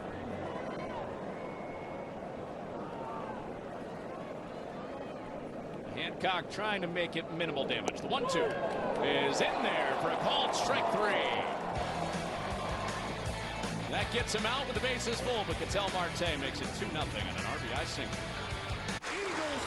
A history of winning started with the 65 Gators losing steam, losing sweat. We've identified the problem. What is the solution? A drink scientifically designed to hydrate better than water, so they could sweat more, win more, and change the game forever. Bing, bop, boom, boom, boom, bop, bam. Naturally, we called our stuff Gatorade. So, what do you think about the Jeep Wrangler? Very spacious, lots of open air. What are you going to use it for? Thwarting international terrorism, saving the world, that kind of stuff. Sorry, we just saw Mission Impossible: The Final Reckoning, and we are very excited. Test drive? No mission is impossible with a Jeep Wrangler. Purchase and get an average of $4,560 below MSRP on select 2025 Jeep Grand Cherokee gas models. Hurry, this offer will self-destruct June 30th. Here they are, McCrispy strips. Long, tender, juicy chicken made for dipping. Or rather, double dipping. But why stop there? Keep going. New McCrispy strips now at McDonald's. Ba-da-ba-ba-ba. Inside every dog is a struggle. Flavor is good. Let's have some good. Chewy is fun. Fun, fun, fun, fun. But flavor... Fun! Good and fun! Indulge your dog's good and fun cravings with good and fun treats for dogs. Let dogs dog. Here at Once Upon a Farm, we chose the Capital One Venture X business card. With no preset spending limit, our purchasing power adapts to meet our business needs. And unlimited double miles means we earn more too. What's in your wallet? La playa is Spanish for the beach. If you can't remember that, the word Corona also works. Corona, La playa awaits.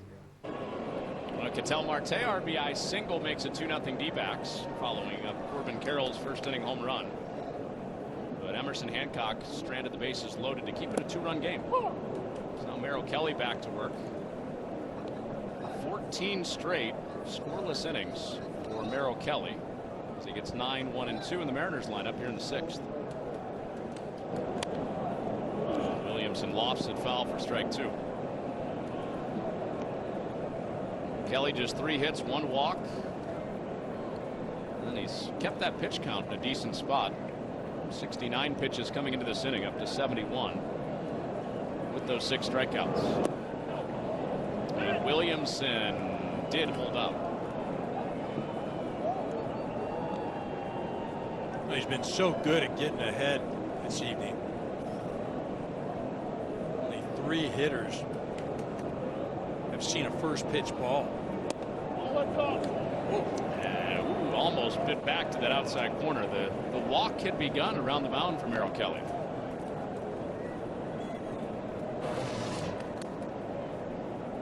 Both sides have been getting that pitch all night. That borderline hit the corner. Back inside, and Williamson, a terrific inside out swing to dump it into right for a leadoff single in the 6th.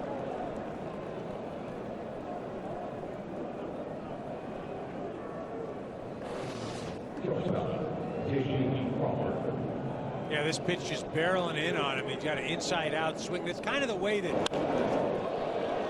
he's played offensively since he's been called up. Just shooting the ball the other way, not hitting for much power, but good enough to get on base. And the same can be said for this guy, J.P. Crawford. He has done a ton of his work this year going the opposite way. Went back through the middle last time for a single.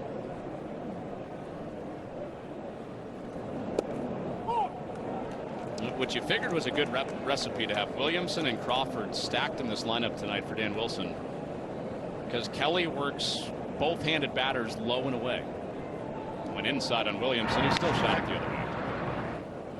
Crawford has been as willing as anybody in this lineup to use left field this year.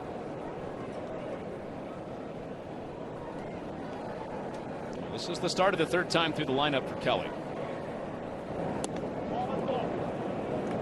Misses with the curve.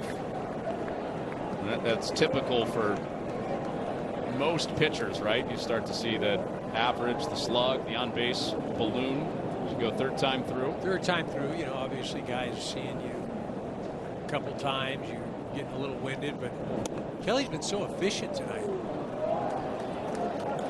Wanted that one too, EK. Well, see, here you get into that thing of he's been getting that pitch all night, and that side of the plate has been called all evening.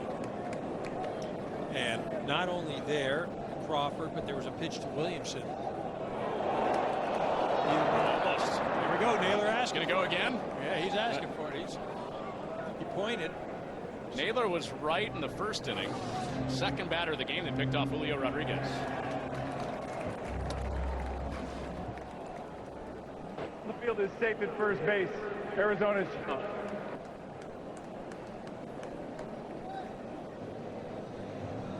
How often do you think you would have done that? You played the position. How often do you think you would have done that if replay existed? A lot more than so here back in the day when they didn't have replay, the bottom line is if you tagged a guy on his shoulder or waist or foot, there was no way he was going to be safe all day long. You had to tag him on his hand.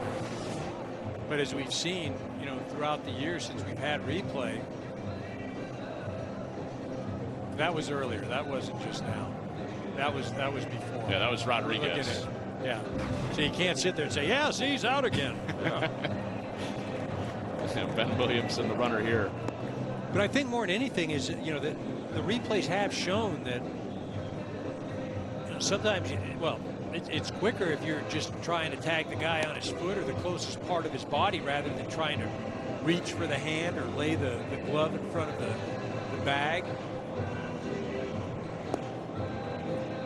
But what I would not have liked it for is selling the call on a bang-bang play at first. You know, and I think even catchers, you know, you're going to take away the art of framing and those sort of things. I mean, I guess you won't take it away because you still have to challenge it. Right.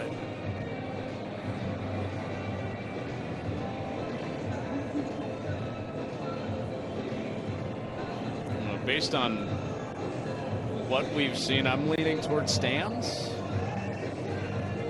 Usually the longer it goes, that's the way. I don't know, that's probably an unproven theory, but that's how it feels. Sounds good though, right? That's how it feels. Yeah. We're trying to remove feelings, right? We're just trying to, here it is, this is what it was. We're trying to measure everything. We're trying to, but I'm with you. The longer it usually takes, you just kind of feel like, all right, well, they haven't seen anything yet. Is this where you tell me I have bad feel? I have that feel. I'll be honest with you, I got no feeling one way or another on this.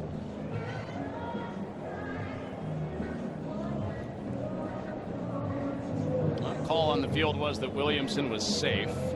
Naylor had basically the same exact reaction to the play we just showed you from Julio Rodriguez getting picked off earlier.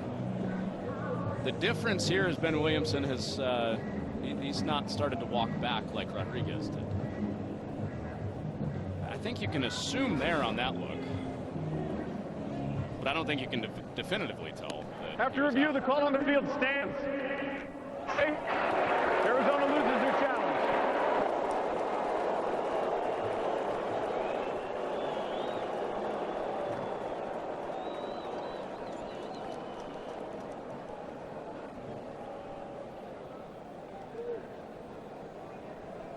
Good time to challenge though, right? You're in a situation right now, 3-1, the top hitter really for the Mariners.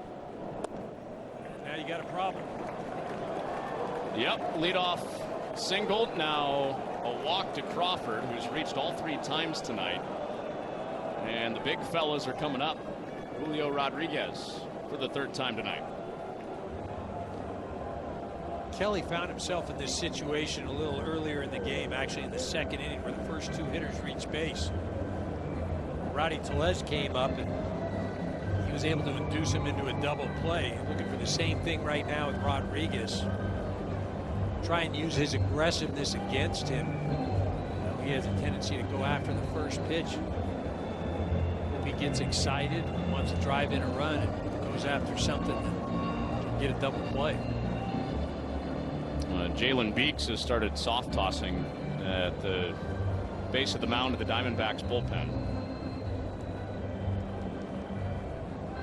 Could use him to Cal Raleigh to turn him around to bat right-handed, but there's really not a good option against Cal Raleigh, who's on deck.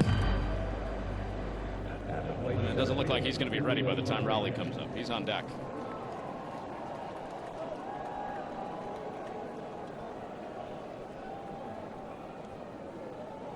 Kelly has challenged Rodriguez in both at-bats with first pitch fastballs. He swung at both of them. And he does again. Runs a sinker in on him. And that's where, again, you're using Rodriguez's aggressiveness against him. Not only does he offer at first pitches, but you know he wants to be, you know, the hero here. Drive in a run and start with a pitch about 3 inches off the plate. And it goes to the other side with some cut. You said it, DK, one of the most aggressive first ball hitters in baseball. Strike one swinging, then he lays off this one.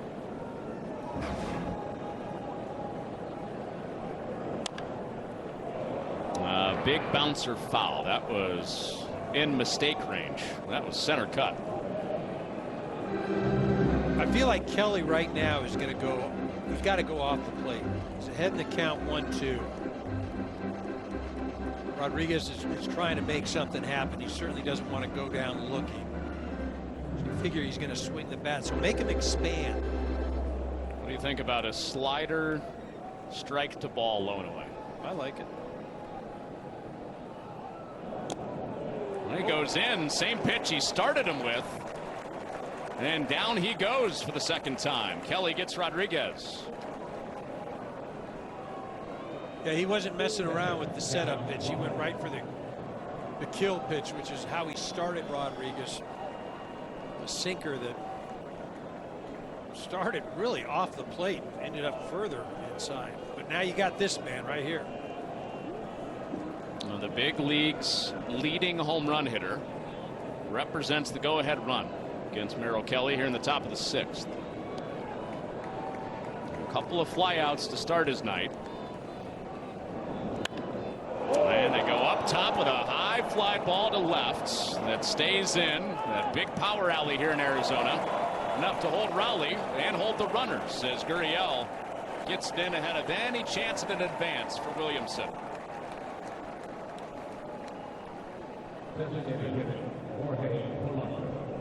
Yeah, that ball didn't go anywhere and came off the bat at almost 100 miles an hour.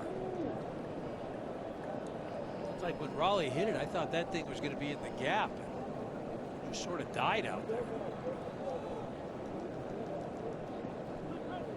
Well, Jorge Polanco's gotten 2 good swings off. Single his first time around. Ripped the ball on one hop to first his second time. Starting to see some swings from Polanco that look a little bit more like April.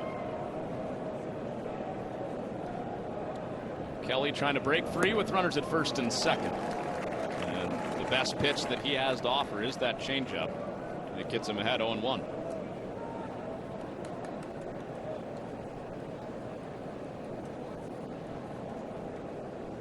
Jorge Polanco went from the Mariners' best hitter in March and April to turning that all the way around. He was their worst hitter in May. It's now a 5-game hitting streak after a single in the second. And off the plate with the cut, 1-1.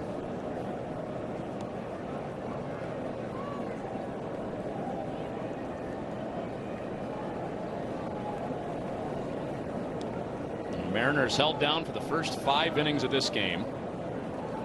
One of their best scoring chances. 2-1 on Polanco. Only real trouble, only real stress inning for Kelly so far was the second inning. Polanco got that inning started with the single. Rosarena followed him with a single. Then a double play and a strikeout, and that was that. 2 out there for Polanco. And it's 3-1. Yeah, but I think you mentioned it earlier this inning, and you were right on, where you had the big boys coming up here, first and second, and you've got Rodriguez, Raleigh, and Polanco to deal with. Williamson singled, Crawford walked, strikeout to Rodriguez, fly out for Raleigh.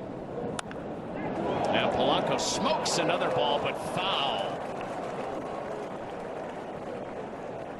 That's his third really good swing tonight. Missed extra bases and maybe tying the game by a couple of feet. Yeah, I think after that swing right there, if I'm Kelly, I am just going hard in with that pitch off the plate. Hopefully it comes back a little. That pitch was out over the plate. He was able to get to that. I'm tying him up. Polanco straightens one of those out. Couple will score on a 3-2. And back that same direction. I mean, he's gone soft the last 2 pitches. Really hasn't fooled Polanco all that much.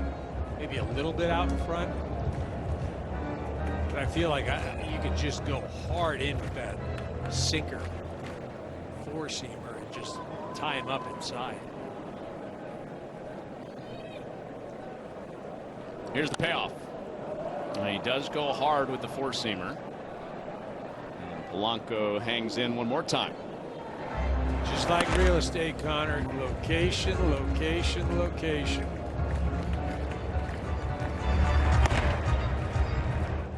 You go hard in, he's out.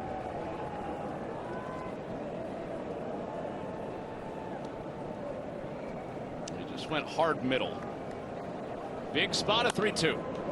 And he floated him a curveball. Naylor puts it in his pocket and ends the inning.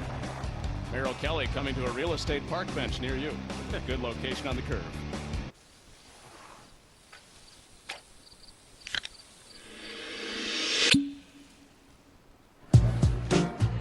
Whatever the moment, make it a cocktail. On the Rocks, bartender created cocktails. Apartments.com gives landlords the tools to manage your rentals with ease. It's like having a whole team of yous. Hey, Jim. Keep generating that lease, Jim. I'm sorry, what's in the microwave? Apartments.com, the place to list a place. This is Pato Award. His last name's Irish, but his first words were... Pato's the fastest 25-year-old on 4 wheels. He's tasted every kind of victory, except for the lactose variety. Pato looks like a one-man boy band. He charms like a British spy. He smells like burnt rubber, and he doesn't have fans. He's got groupies. So whether you love him or love him, take a look at the next face of IndyCar. This is Pato Award. Welcome to the fastest racing on Earth. Right this second, at some drive-thru somewhere, I'll have a... someone really wants a soda. Which just feels like a whole lot of sugar to have in broad daylight. Hello? She's thinking. Are you okay? I'm thinking. See? What if there were a better soda? Hurry up! Okay, I'm gonna freak out. It's a drive-thru, not a confession booth. Show up a poppy, please. Okay, wait. 5 grams of sugar? That's actually an amazing call. Good, right? Uh-huh. It is good. Roback's got the gear for your perfect summer days. Shop polos, hoodies, Q-zips, and much more in the American Summer Collection at Roback.com. I only get one childhood. Social media is taking it away from me. It makes us worry more. I want my childhood back. Protect their childhood with Gab. Kid-safe phones and watches with no internet, no social media, and no worries. Gab, safely connected. Saturday is baseball night in America on Fox, and the historic rivals are at it again, just like last weekend. Aaron Judge and the Yankees against Rafael Devers and the Red Sox, or you get the Padres and the Diamondbacks. Check out local listings for the game in your area Saturday, 7 Eastern on Fox. It'll be Game 5 of this 6-game homestand for the D-backs. Padres and Dodgers playing right now in a 6-6 game. Emerson Hancock's night is done. He's on the hook for the loss and gives way to Edward Bizzardo. Bizzardo, a slider, 4-seam, sinker, mix in a split and a cutter every once in a while. Really likes his slider, though. He starts the 6th inning to Lourdes Gurriel, and outside 1-1. Hancock kept his team in it. The bases were loaded with 2 outs of his own doing in the 5th inning. We've got the strikeout to Suarez to end it. So that decision for Seattle I mean, it sounded pretty made up. As in they had made up their mind on what to do when Logan Gilbert comes back. That's downstairs 3-1. There's some talk in Seattle, some of the local outlets, plus Brock and Sock, or our guy Brock Heward, for the college football team here at Fox, been talking about it on his show. There's ball 4. Ariel walks. But, if it's not Emerson Hancock that comes out of the rotation, could it be Bryce Miller that comes out of the rotation when Logan Gilbert comes back? I mean, certainly an interesting dilemma, right? And, regardless, the pitching isn't going to be the issue for the Seattle ball club. We're talking about Hancock tonight. He's on the, he's on the hook for the loss. Well, how about the offense help out a little bit? I mean, this is why the Mariners started off so well, is the offense was clicking. But if this offense doesn't hit, sure the pitching is going to keep them around, but man, if I'm Seattle, I gotta start looking for somebody, and I've got to bring in somebody through a trade. Is that more of a priority than a high leverage bullpen arm in your mind? For me, 100%. I mean, you're gonna have nothing. You're gonna have nothing to protect. You're gonna have nothing to save. You're gonna have no lead to protect if you can't score. And that's been Seattle's dilemma the last few years. And really, ownership owes it to the fans and even to the guys in the clubhouse to go out and make a move. Ownership and management. I mean, we saw the place a few years ago, right? When the playoff atmosphere, electric. Oh yeah.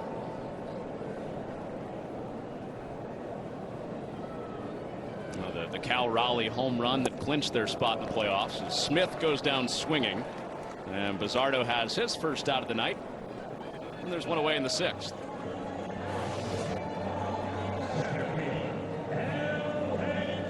Good location by Bizzardo. You see him start that breaking ball over the plate and moves off of it. David Smith swinging right over it. So here's Alec Thomas out of the 8-hole. And on the first pitch to center, Rodriguez chopped the steps and plays it on a bounce.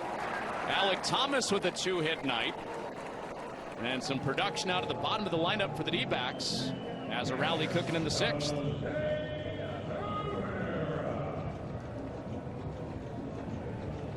Jumps on that slider.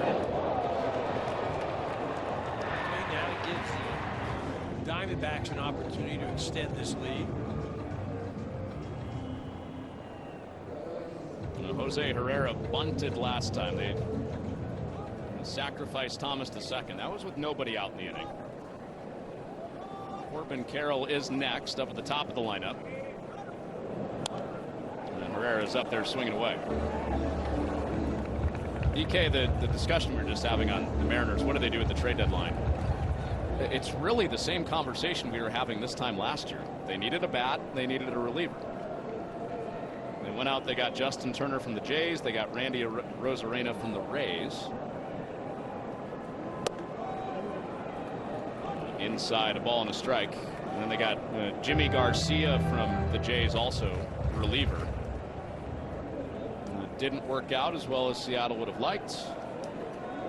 And they just missed the playoffs. But maybe try and go out and get an offensive guy that's having a decent year. Right, I get the Arozarena, but you were hoping to catch lightning in a bottle. Arozarena had a real tough year last year. And so you're hoping playoff Randy was going to beat regular season Randy. And he just wasn't.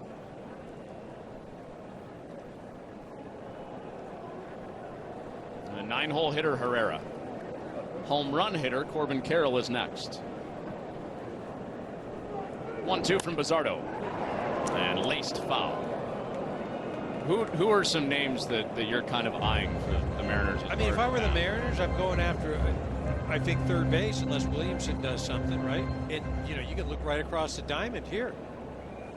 What happens with Arizona? If they don't change things, I mean, their window is right now as far as they've got to make a move and get back in this thing in the next couple of weeks. If they don't, off.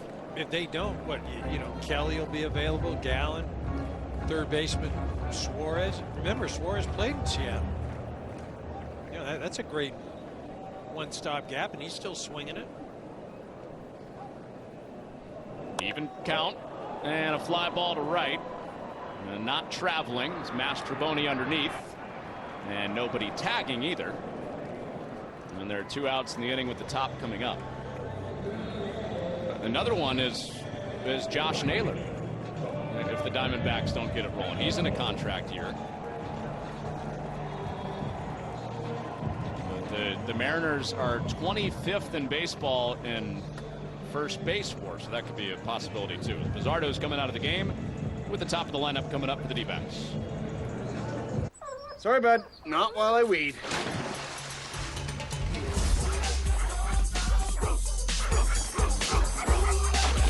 Hey! Who let the dogs out? Spruce, a new weed and grass killer that's safe for use around people and pets. Does it actually work? Visible results in 1 hour and dead weeds in 1 day. Spruce works. Spruce, the new, hard-working, worry-free weed and grass killer. Who's here? Chief, no, T4 says. Because any car that doesn't offer the confidence that it will find you is a car that stops short of amazing. Did someone take some of my candles? They're not all here. Checking out with PayPal. You can pay your own way. I'm still in here. This is the only time I get all week. Well, that's exactly what came for. You throwing shit on the farm. I'ma meet you at your front door. So hot, you doing what you really live for, beauty. But don't I make it look easy?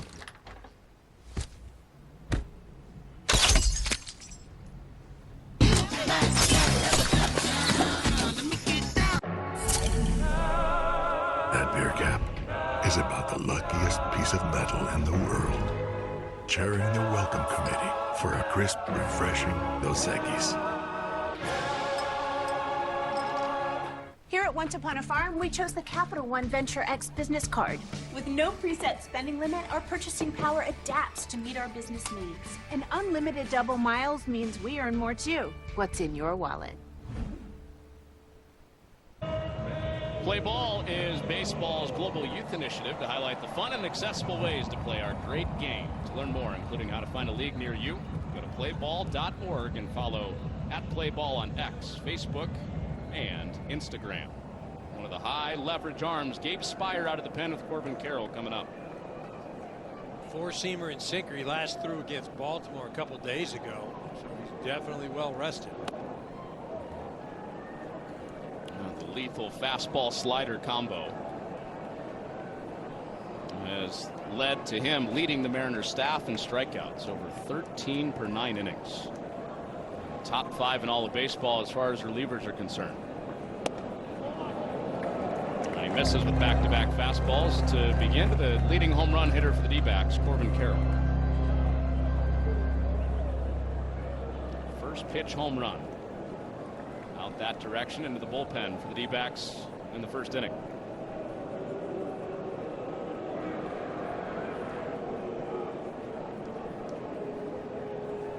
Well, makes sense to go left on left. The splits for Carroll are true. He is clobbered righties this year. 2-0 green light through the sinker for strike one. That part of the plate, that part of the zone is where Carroll has struggled. Yeah, inside third. Yeah, right. They've been attacking him there all night outside of that first pitch of the ball game. Right back to it, but missed. And Spire is saying, where was that?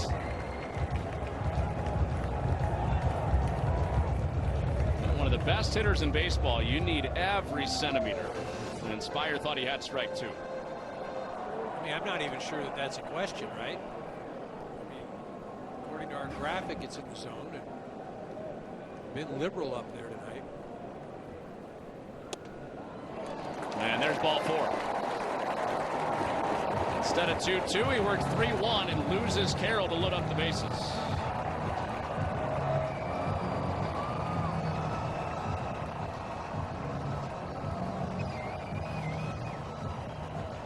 Good job. You're still steaming. Yeah, good job by Cal Raleigh to go out there and just kind of settle him down, right? Just to calm him down and try and let him get his composure, because you don't want to let this thing spiral out of hand. He's still got a 2-run ball game. One of the most dangerous hitters in the game up the plate. It is weird. The last, I'd say, inning and a half, that part of the zone seems like it's disappeared. Hey, you're exactly right. I mean, both teams were getting that corner in the top part of the zone, and now it's not there anymore. What bringing on the lefty also does is spins Ketel Marte, the switch hitter, roundabout righty. Down the stairs. Interesting how the fate has changed for Marte from this side of the plate this year. This is his natural side. He's a natural righty. And in his career, he's slugged at a lot higher rate righty, but not this year. And he's underneath it on a mighty swing that vaults that ball into shallow rights. And Spire works out of that frustration on not getting the call and leaves him loaded. It's 2-zip. Everyone loves the new Jersey Mike's chocolate chunk mini cookies made with brown butter, baby. The camera person, the sound person, even the person who lives in my pocket. Thanks, man. Yeah, you're welcome. What you want to do is save hundreds when Liberty Mutual customizes your car insurance. That's great, but can you ask your friend to stop digging into the green? I can ask, but he's not going to. Only pay for what you need. Liberty, liberty, liberty, liberty. The mission, sneak inside, give out Pepsi to enhance the food's flavor. To Will and Diane, you go together like Pepsi and hot dogs. Babe, who is that? I don't know. But he is right about the Pepsi and hot dogs. People love how the new Homes.com helps them get quick answers about any property by connecting them to the actual listing agent. I'm getting great exposure! Speaking of exposure, can we get him a hat? Ooh, what about a beret? Oh. Ding dong! Homes.com. We've done your homework. Applebee's All You Can Eat is back, featuring the chicken tenders you've always loved, plus double crunch shrimp and riblets, all served unlimited for just $15.99, only at Applebee's. I'm not him. I'm not Jack. Because a car that doesn't make you feel recognized is a car that stops short of amazing. It's Native. 24-hour moisturizing body wash that locks in 7 times moisturization. Wow, and about half the ingredients. Clean moisturizing body wash isn't a myth. It's Native. Is that Danny DeVito? Don't worry about me. This is a commercial for Jersey Mike's, where the subs matter most. Almost forgot. I found your ball. It's a rock. Where the subs matter most. It's a Jersey Mike's thing. 6 shutout innings for Merrill Kelly, the D-back starter. So it's Kyle Backus making his second big league appearance. And Gabe Spire is not going to like to see that. Called strike 1. Gabe Spire was incensed not getting that call in the last half. And Rosarena jolts it to left. And all the way to the wall, he greets Kyle Backus with a leadoff double to bring the tying run to the plate in the top of the 7th.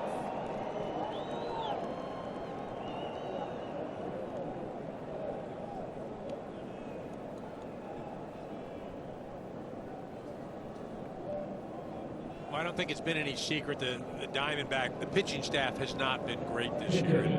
Specifically the bullpen part. Yes, there have been some injuries, but even so, they just have not been effective at all. Backus getting an opportunity. Dylan Moore avoiding the lefty on lefty matchup. Pinch hitting for Rowdy Tellez. So an answer back on the strategy with Backus into the game. Dylan Moore for the first time tonight. Big healthy cut at that. Yeah, kind of was thinking the same thing, EK, coming into this game tonight. Both bullpens have not been great about holding leads. So we were kind of in watch-out mode in the back third of this game. See if Backus can hold it down. And it's up and outside, 1-2.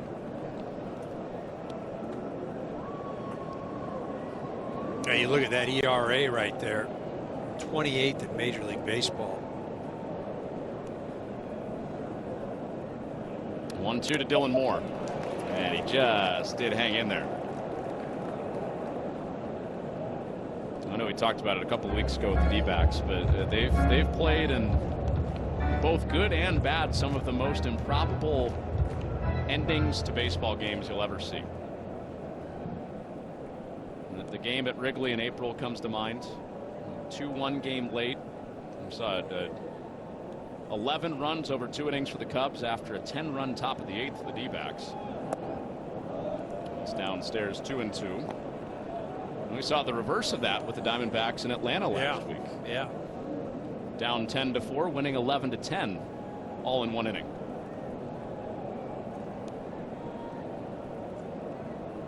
And Donovan Solano waiting next. And a swing and a miss. Backus bounces back from the double with the strikeout. Pitches for Miles Pastrami, number 39, Donovan Solano. So back-to-back pinch hitters. Here's Donovan Solano for Miles Mastrobuoni. Mastrobuoni nothing for 2 tonight with 2 strikeouts. And that's up and outside.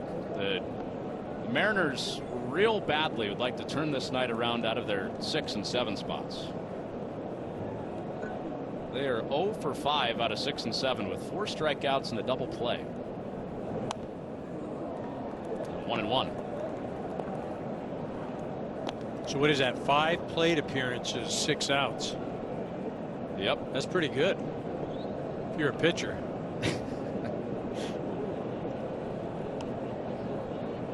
I was going to say that felt like a little bit of reverse psychology for me as a former hitter. Right. It's upstairs on Solano, 2-1. Backus hasn't given up anything yet as a big leaguer. Scoreless inning in his debut on Sunday against the Reds.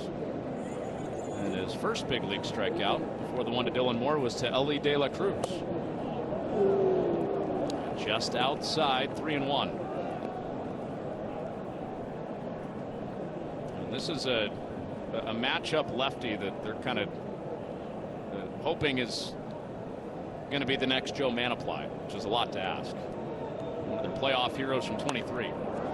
And that shot to first. And Naylor fields it and looks Arozarena back. Hit hard enough, there's no advancement. And 2 outs in the top of the 7th. So if you're thinking that that's a line drive to Naylor and he's going to catch it, I get the base running issue. But right there, yeah, that's close enough where you can't decipher that or tell that as a runner. But in that situation, I'm going to challenge Naylor. Go ahead, try and make that throw across the bag. At that part of the game, I mean, no way Naylor makes that throw. Not that he physically can't do it, but it would be a bad baseball play, this score. That has been a question, though, is Naylor's throwing. He has a very strong arm. Hasn't always been accurate. And a bouncer to the left side. Perdomo backhands, no play. And that non-advancement is the difference between first and third and a run for the Mariners. They split him at the corners now with 2 outs.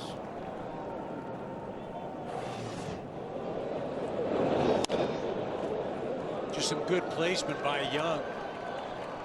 Perdomo doesn't have any type of play right there.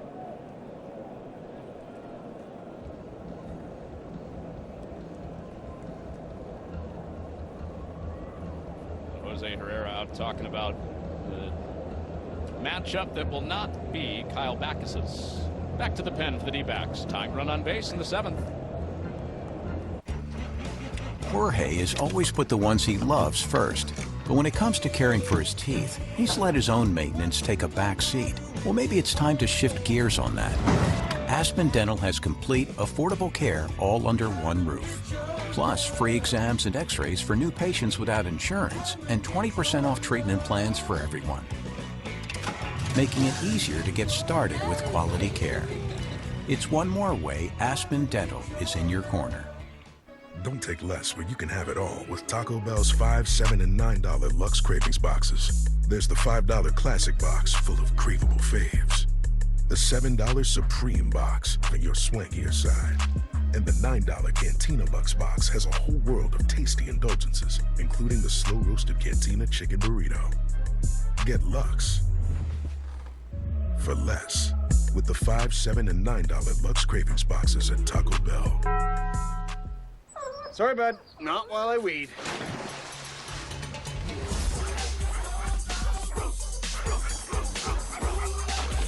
Hey! Who let the dogs out? Spruce, a new weed and grass killer that's safe for use around people and pets. Does it actually work? Visible results in 1 hour and dead weeds in 1 day. Spruce works. Spruce, the new, hard-working, worry-free weed and grass killer.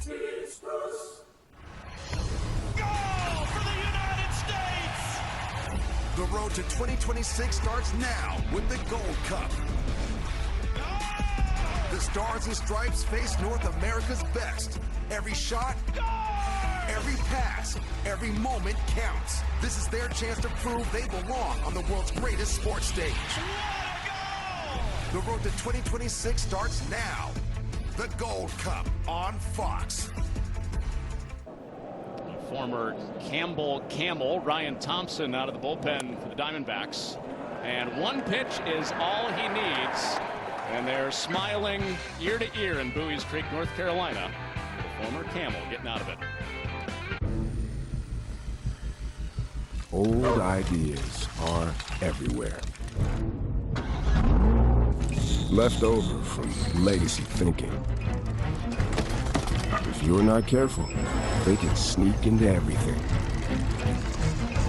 But when you're not bound to the past, bold ideas can't hold you back. Exquisite design with the soul of the sports car. The new GV70. Welcome to Genesis. Staying with the Disney Resorts collection means more magical moments for them and you. With extra time at any of the 4 theme parks and easy ways to get there. This summer, save up to 30% on rooms at select Disney Resort hotels when you stay 5 nights or more. The Disney Resorts Collection, the most magical place to stay at the most magical place on Earth. I'm the guy sitting next to your girl on the kiss cam. This game just got a lot more interesting. Sheila? Mom?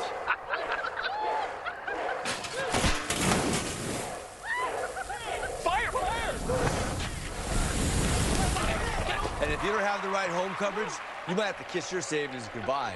Let's go, beat it. So get Allstate, save money and be better protected from mayhem. Yeah, like me. Bro.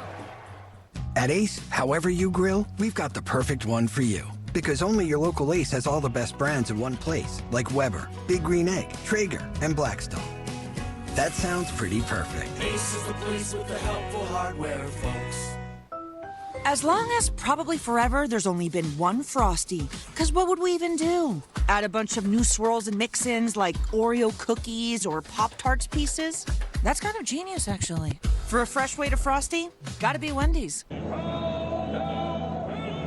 Well, all sorts of changes to the D-backs as we go to the bottom of the 7th. First of all, on the mound, Casey Legumina is on out of the bullpen, the 4th pitcher for the Mariners tonight. He pitches behind Gabe Spire. Geraldo Perdomo to get this inning started for the Diamondbacks. He takes strike 1. Donovan Solano stays in at first. Dylan Moore stays in at second. Dominic Canzone is the new right fielder. That inning ended so quickly from Ryan Thompson that we didn't even get to introduce Canzone pinch hitting against his former team. A whole new right side of the diamond behind Legumina. Legumina throws the 4-seamer. use a sinker and sweeper as well. Gets it up there about 95 miles an hour. Just saw Perdomo have a sort of check swing. Just out. Command has been the story for Legumina, and sometimes losing that command. The highest walk rate on this staff. And outside with back-to-back fastballs. Over 5 walks per 9 innings for Legumina.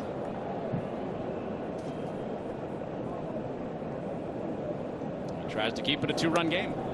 And there is a walk from Legumina. And Perdomo on to start the 7th. Yeah, heading the count right there, 1-2, and ends up losing Perdomo. Second walk of the evening for the young man.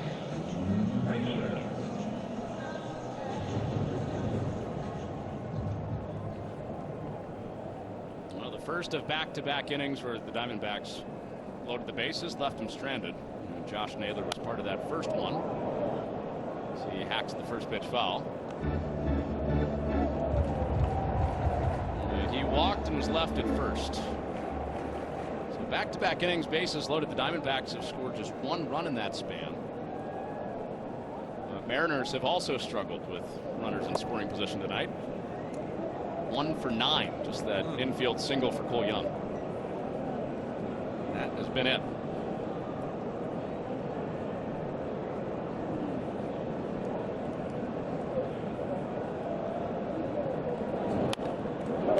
And the opposite way, Naylor in there for a hit. It's into the corner. Perdomo with a good read off the bat. He hustles around third and scores without a play. Breathing room for the D-backs on the Josh Naylor opposite field double.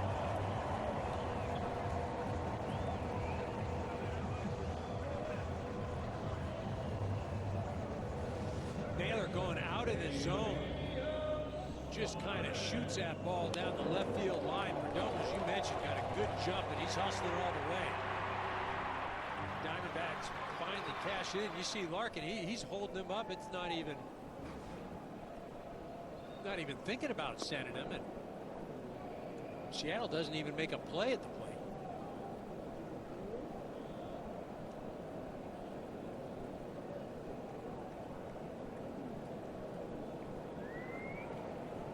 So Eugenio Suarez goes up hunting the first pitch and fouls it off, or the second pitch, fouls it off. Well, the lefties having a night for the D-backs. Tel Marte, Corbin Carroll, both with runs driven in. Josh Naylor with an RBI double.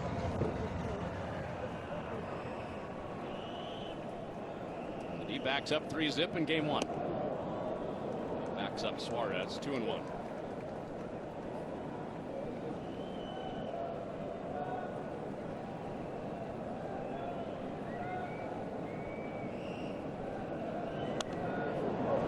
Suarez with a big cut. Count is level. You mentioned it at the top of the inning where, you know, the Diamondbacks last inning and the previous prior to that, the bases loaded, couldn't do a thing. Here they put a runner on first and immediately cash it in. A swing and a miss. Suarez is down for the 4th time tonight. And it took Sean Larkin's hands going up, and then Perdomo said, I'm good. I'm running home anyway. You know what's interesting about that is he's on third base, and Arozarena is just grabbing the ball and is flat-footed in the corner. So I'm really not sure what the thinking on it was, except there was nobody out. I guess I get that, but again, Arozarena flat-footed in the corner, just grabbing the ball.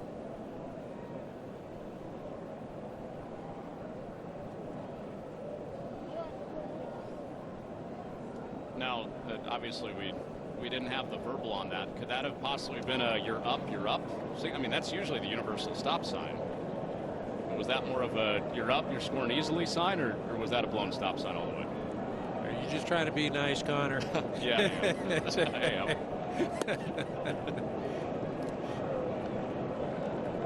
That was a Perdomo seeing it when he's going second to third, making the decision that, you know, he's going to do what he needs to do. And at the end of the day, Look, you've got that play in front of you. That's really up to the runner in that situation.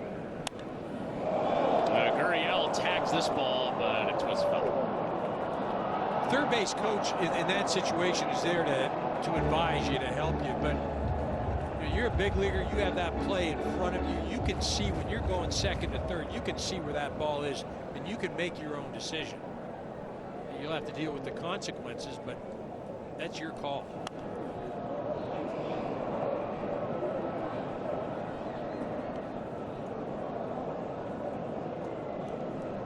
All is good when you blow the stop sign and you're safe, right? You're 100% right.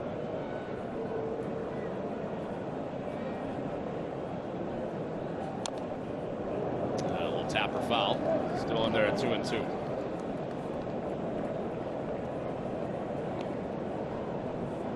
Remember last Diamondbacks game we saw a send on a base hit to left.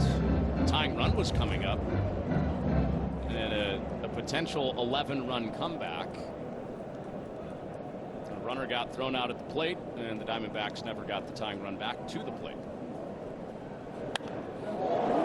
Smashed back up the middle with Naylor taking a look over his shoulder. He had enough of a jump to come in and score the 4th run of the night. RBI single, Lourdes Gurriel.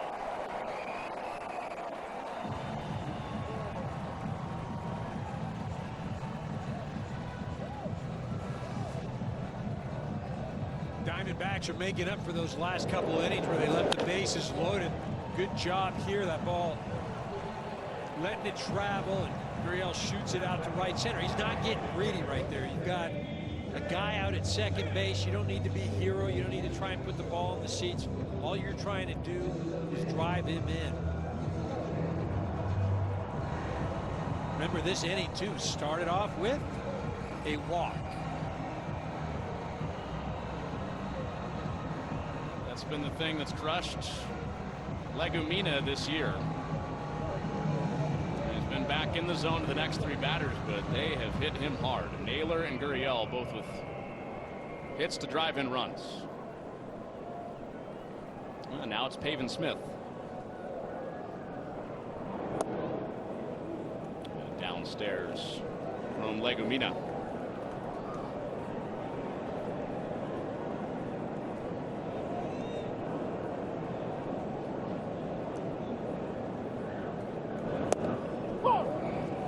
The outside edge on the change, ball and a strike. So the D-backs have doubled up their total in this inning. 1-0 all the way into the 5th inning in this game. Strike 2 on Smith. Looks like Diamondbacks will go to Shelby Miller in the 8th. Yeah, excuse me, a good time for the Diamondbacks to double up their lead, just because Mariners starting with the top of the lineup next inning.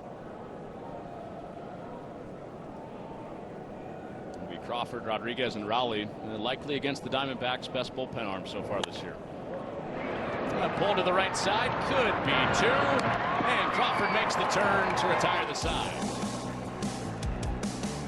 2 more across, lead doubled up for the D-backs through 7. McCrispy strips are here. It's chicken so good, it deserves its own sauce. Now at McDonald's. In the off-season, I'm a male hand mop. Now I have relaxed fit hands-free Skechers slip-ins. No bending down and no touching. I kind of love not using my hands. Come on, Andy. I'm out the game. Try relaxed fit Skechers slip-ins. It's Saturday night, game night, or date night. You catch a rom-com where a surprise, they make out at the end. Or you could have real fireworks. Baseball on a Saturday night, and plot twist, you get the best seat in the house. If it's Saturday night, it's baseball night in America. Saturday at 7 p.m. Eastern on Fox. In just 1 year, I had over $900 in banking fees, and I had enough. I realized just how much money I could save. That's when I found Chime, and I signed up immediately. There's no overdraft fees, no monthly fees, and over 60,000 fee-free ATMs.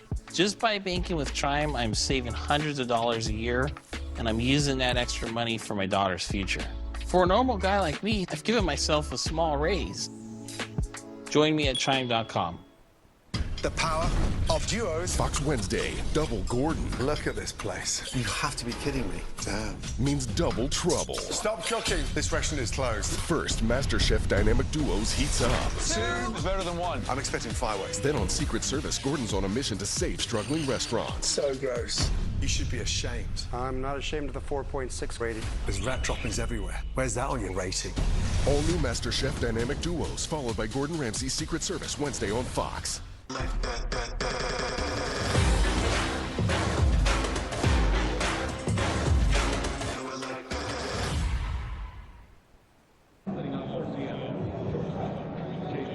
to the top of the 8th, the D-backs give Shelby Miller and their bullpen 2 more runs to work with, and Miller's been terrific this year. Team best ERA at 2.08.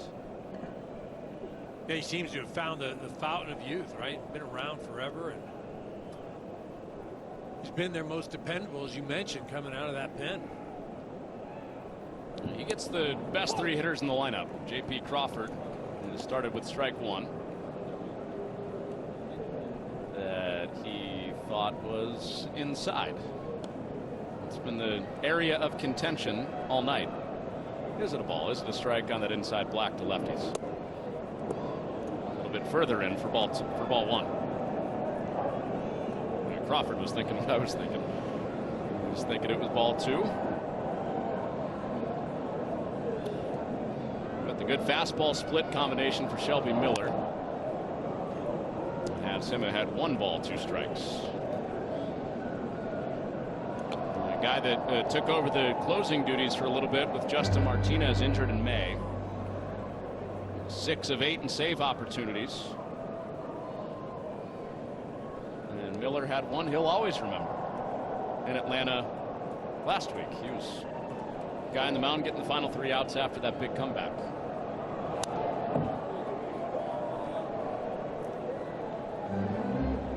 Really a time for the Diamondbacks. You know, we talked to Torey Lovello prior to the game just about, you know, urgency and putting together things now.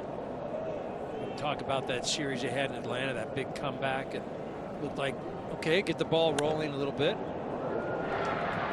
Ground ball to the right side, and for the first time tonight, J.P. Crawford is retired. He's the first out of the 8th.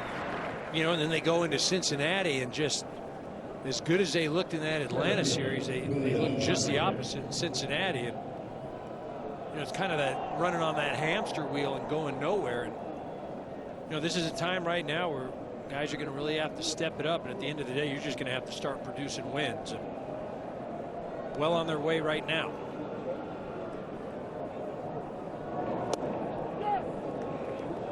Julio Rodriguez did. He's been up there anxious on that first pitch all night, like he normally is. Right, we've seen that swing, I think, 3 times now in the last 2 at-bats.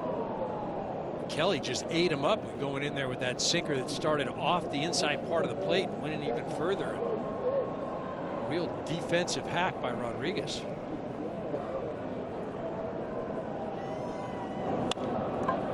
He heats him up, bounces it to Perdomo, who doesn't have enough on it to get Rodriguez.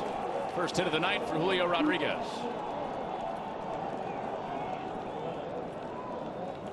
Perdomo does a great job of ranging to the ball and then does the only thing he can by spinning, but unable to make a clean transfer. Doesn't have anything on that throw. Almost like he used 4 fingers to throw that ball instead of just throwing a good 2-seamer over there. Antonio Alfonseca style. There you go. That would be the 6-finger fastball. Yeah, right. Former teammate of mine, a real good into the game guy when I was with the Cubs. As Ron Santo, the radio voice, or the radio analyst at that time, called him just Al Fonseca. Yeah. Cal Raleigh smashes it to first, caught by Naylor. They've got a double play. And instead of extra bases, the top of the 8th is over against the top guys in the lineup. Hey, Dad, I have a question for you. Sure. When did Granddad first start investing? Granddad had an account with Schwab before there were branches in the area. He really started with nothing.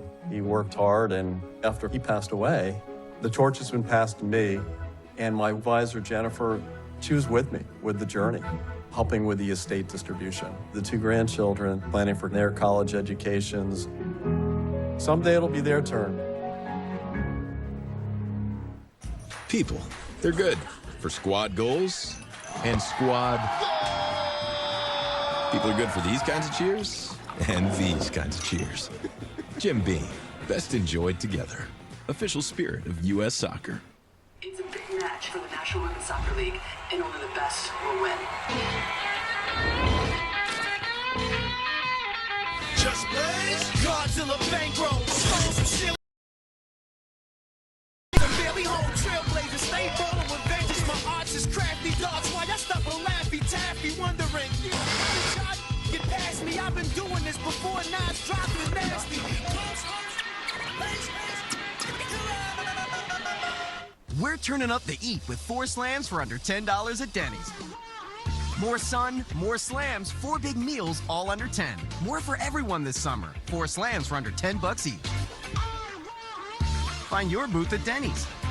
Coffee Mate is the world's biggest coffee lover because we Biggest love. coffee lover? Huh? Impossible. Well, Coffee Mate loves all the ways you enjoy Biggest coffee lover? I flew to Thailand for this. We have flavors from all over the world. I love iced coffee so much. I lost 2 fingers. Wow. Well, We need our little coffee treats, even if it means we'll never afford a house. what I'm trying to say is. Okay, maybe we're the second biggest coffee lovers.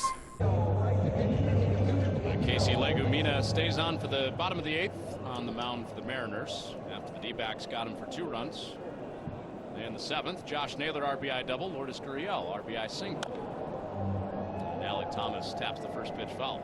You mentioned the base hits that Legumina gave up last inning, but really the thing that set the tone was that leadoff walk, right? First guy getting on base, and then Naylor shooting that double down the left field line.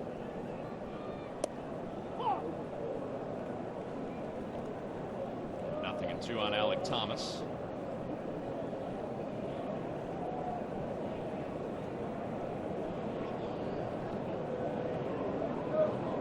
It's interesting, right? Because all the blown leads we've talked about with the D-backs, but when leading after 8 this year, as Thomas goes down swinging, the D-backs are 28-2 when leading after 8. I would have thought that number was a little bit different just based on the field. Right, and then we get a graphic like this, right? 22 blown lead losses. You know, it's one of those things when they only have to get 3 outs. Yeah, they're pretty darn good. But anything more than 3 outs, it's been a challenge for them. We just did the verbal graphics version of what I did with our third base coach discussion an inning ago. That's producing right there, boys. There's Martinez up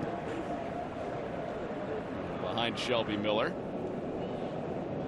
Jose Herrera out of the 9-hole. Swings and misses.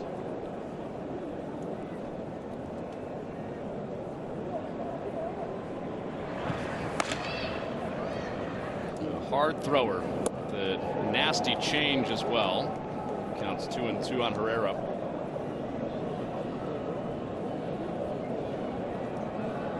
His sack bunt was part of the 5th inning. Extended the lead to 2-0. That was really all Merrill Kelly needed at that point. And it counts 3-2.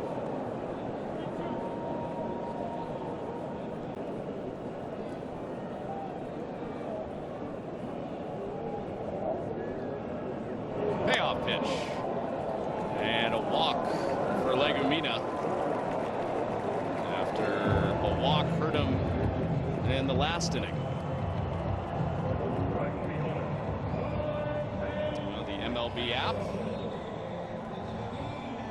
Get highlights, all available games, post-game shows. Scan the QR code to get signed up. The MLB app, MLB.com/@bat. Also get you signed up. And here's Corbin Carroll for the 5th time tonight.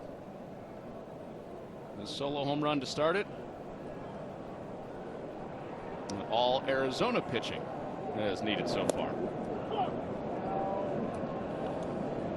It looks like he's going to get that first 30 home run season of his career. He's in the mid-20s his first 2 years in the big leagues. Right on pace for it this year. 19 up on the board for Corbin Carroll. He really is a special player when you think of the combination of the power and the speed and the size. I try to think of a comparable player, and I just, there aren't a lot in the history of this game. His favorite player growing up was Ichiro, being a Seattle kid. Which makes sense, right? Ichiro, an icon. I just, Ichiro never hit for the power, although he could have.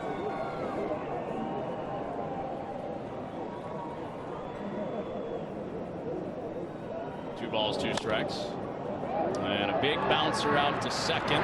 There's one. Crawford doesn't have a play at first. And Carroll replaces Herrera with 2 outs in the inning. Corbin Carroll signing out of high school, was a UCLA commit, and special shout out to Torey Lovello's school, UCLA, going to the baseball team, going to the College World Series, led by John Savage. So, congrats to the Bruins. Also, your school too. Oh yeah, that's right. I'm not outing you, am I? No USC people wanted to shush you on that, right? Do they have a baseball program? They've done their fair share of winning too.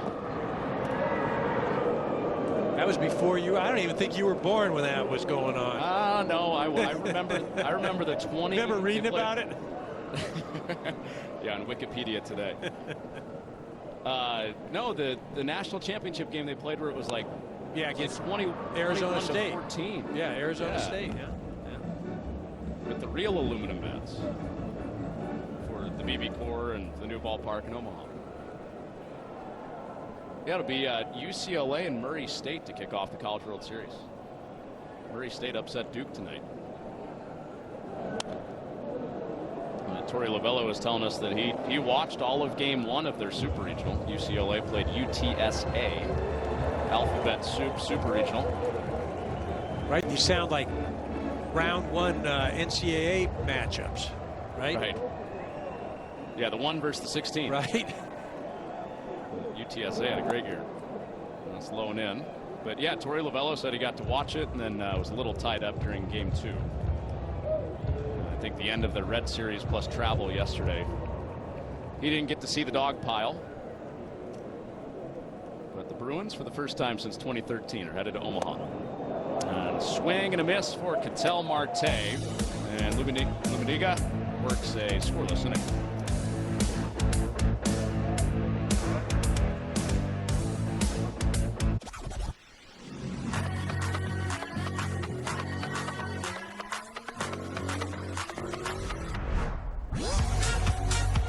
With hundreds of sales every week, eat well for less at Whole Foods Market.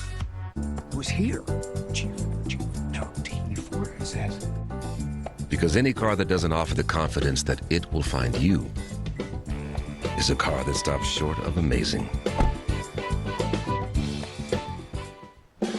If you keep making that face, it's going to stay like that. I'm trying to get my own car insurance. USAA. Grandpa was in the military. He shared membership with your mom so she could share with you. Easy. USAA. Check if you're eligible today. This copyrighted telecast is presented by the authority of the Office of the Commissioner of Baseball and may not be reproduced or retransmitted in any form. And the accounts and descriptions of this game may not be disseminated without express written consent. Hey, let me let you in on a secret real quick. This stuff right here is something that you want to add into your repertoire. Because Blue Chew is my new go-to. One thing you're not going to do is regret getting it.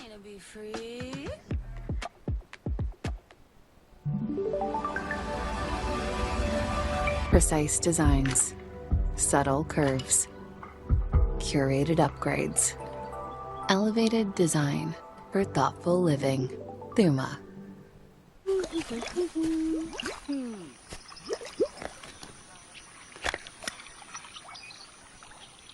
Red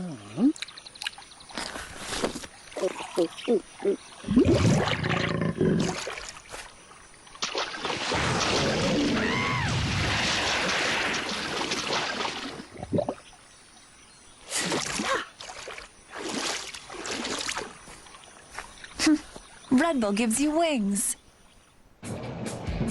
Merrill Kelly, brilliant again. 14 straight innings of unearned baseball.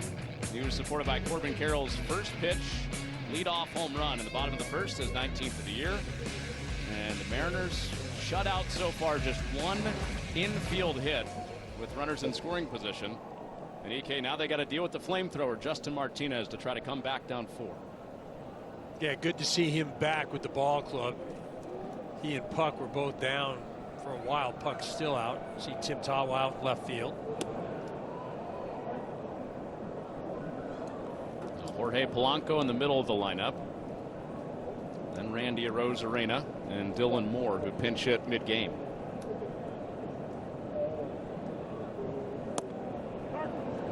In for a strike from Martinez. This Mariners offense, much like Polanco, who's at the plate in April, they were one of the best offenses in baseball.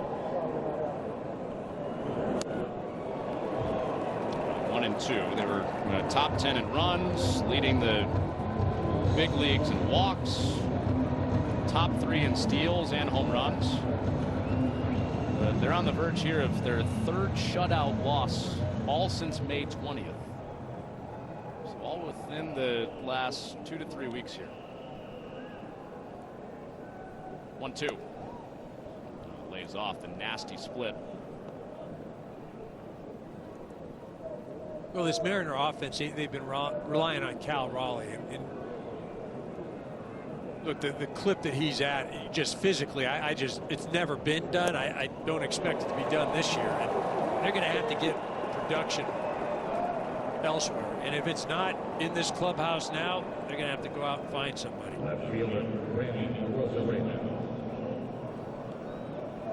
Martinez buries Polanco for the first out of the 9th.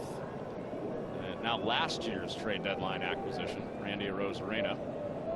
He's had a good night. Him and Polanco both been on, or him and Crawford, excuse me, have both been on multiple times, and that's really been it as far as the highlights for the Mariners offensively. Well, this just doesn't feel like a good matchup, right? We talked about Arozarena last year and coming into this year, struggling to catch up with the fastball. And then he slides it past him, 0-2. Right, gets a 100-mile-an-hour fastball first pitch, and then you worry about that, and then he drops a 90-mile-an-hour slider on you.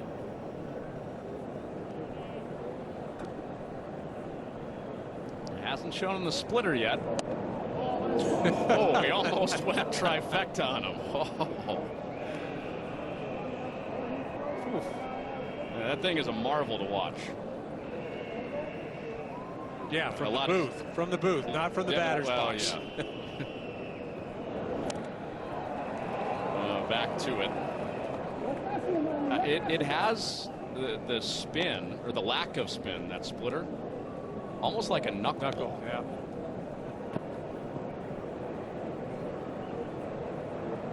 We saw Martinez wipe out Aaron Judge with that in early April. Behind the home plate view, that was gross. Fastball way up there, 2-2.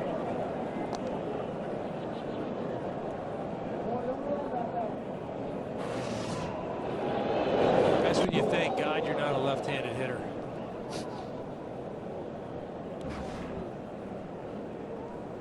You have to be 2-2. Oh, yeah, swing and a miss. I don't think it matters the handedness right now against Martinez. Back-to-back strikeouts.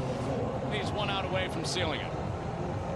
And this is one of the reasons why Arizona thinks that they can right the ship and get back in this thing.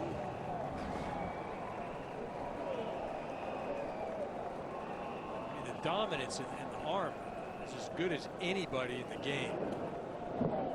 That is the issue, right? We've seen 2 pitches go to the backstop. That's always comfortable as a hitter. Guy throwing 100 out there, ball's going to the backstop. Makes you want to go back and grab the catcher's gear and put it on. Strike one. Like, that's what's so ridiculous, right? I go to the backstop, and the next one, I'm going to throw it right over the plate. Like, you really want to lock in if you're at the plate right now. There's another one that bounces at 50 feet. Who was it? Was it Norm Cash against Nolan Ryan that went up there with the leg of the table? Did he? I don't. I remember that story. I remember Norm Cash with the Tigers. Yeah. Yeah. He said he basically had no chance against Nolan Ryan, so he just went. Yeah. Yep. I believe it. Down to the final strike of the night potentially. One to the backstop, one in the dirt, and then two pinpoint for Martinez. On their feet in Phoenix, and the pattern continues.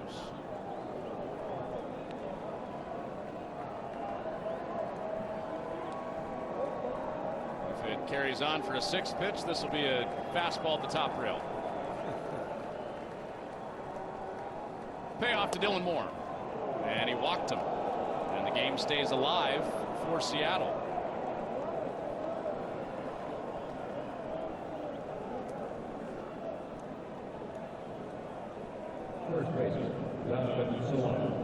So Donovan Solano gets to take his second at-bat of the night. After the D-backs went to their bullpen, Solano came in for Miles Mastrobuoni. So with a 4-0 lead right now, you got to just throw whatever pitch you feel most comfortable throwing over the middle of the plate. You throw it 3 times. I mean, I don't even know why you're messing around with that. Now, unless you feel like the splitter is your best pitch.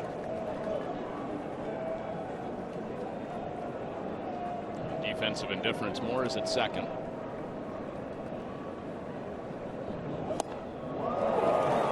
Right back in there with a strike. Uh-oh. Uh-oh. That's not good. No. Martinez just motioned. That was to the dugout. Yeah, not yeah, just to Herrera. Right, no, it was to the dugout. That's what I said, not good.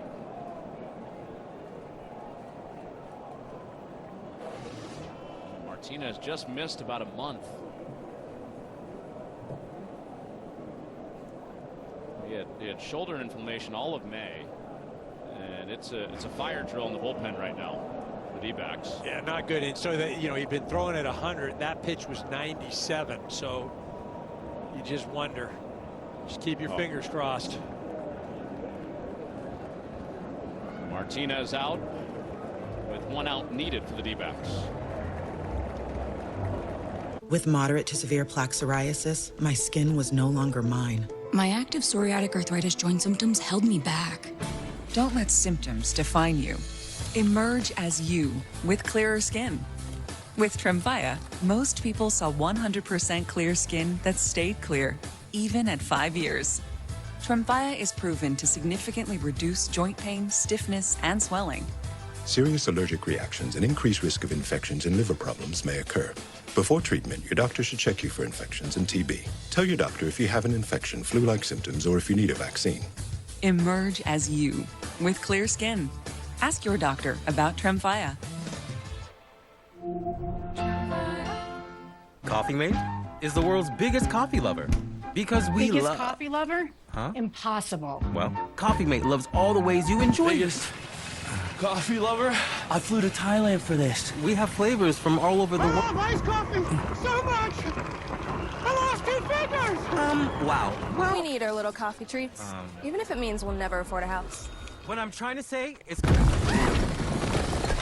Okay, maybe we're the second biggest coffee lovers. So why can't we say we're the best home shopping site? Because while true, you just can't say that legally. So I can't say, homes.com is the best. No. What if we jumbled up the words? Homes best is com.the. No. What if we said it in Spanish? Homes.com es el mejor. No. What if we whispered it? No. Fine. What if he said it? Homes.com. It's the best. Mr. Freeman, I'm sorry, but we can't say that. Say what? Homes.com is the best. Aha! Homes.com. It's the best. Outback Steakhouse has a 3-course meal called the Aussie, Aussie, Aussie! Oi, oi, oi! With soup or salad, your choice of select entrees, and cheesecake for dessert. Oi, oi, oi, oi. It's three oys. 3 courses starting at $14.99 at Outback for a limited time. Jeff Brigham coming in for an outing the Diamondbacks were hoping wouldn't exist tonight because Justin Martinez left the mound in a 1-1 count with 2 outs in the ninth. And Brigham, so far, he's pitched 3 times since being promoted from AAA Reno. He sent Kevin Hinkle down, but this is a spot that has been too familiar. A.J. Puck not expected back until around the All-Star break. Corbin Burns just went out for the season. Jordan Montgomery, Tommy John surgery after injuring it in spring training. And Eduardo Rodriguez has spent a lot of the time of the first 2 months of the season on the injured list. Well, the kicker of all those guys, none of those pitchers are in the complementary mode. Those are all guys that are expected to play huge roles in the success of this season. And all of them, out for a period of time, and some out, for the entire year. Again, it's kind of a microcosm of the Diamondbacks year. Just when, they think they've got a little something going, boom, something kicks them. And, just as recently, whether it was the Atlanta series, feeling good, and then go to Cincinnati, whack. Tonight, all right, looks like a nice ball game, good clean game. Kelly to Martinez, good offense. Had a little bump in the road here. Martinez out after he was throwing 100 earlier in that inning. You mentioned it, EK. He was down to 97 on that last pitch. Similar to the Corbin Burns situation, right? The Diamondbacks had lost 9 of 10. Finally had a day where they had their ace going. They win the game. But then a couple days later, they lose their ace for the season. The guy that they paid $210 million to in the offseason. Well, that's the thing, is you can look at this club and try and figure out how are the Diamondbacks going to stay in this thing, stay competitive, where they get to the end of July and it's better to keep the team together than break it apart just because they feel like they have a chance. But this may have nothing to do with how they play. It's going to be more of, do they have enough bodies and enough people to fill roles to be competitive? Because again, these injuries are not injuries to secondary players at all.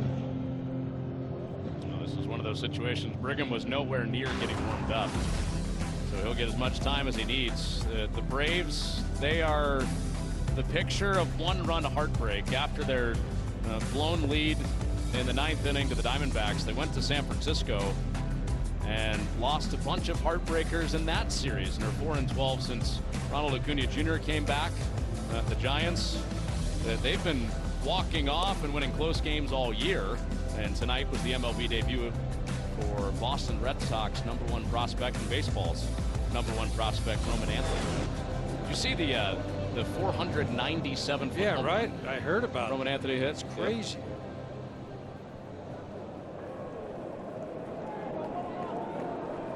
So Donovan Solano up there in a 1-1 count.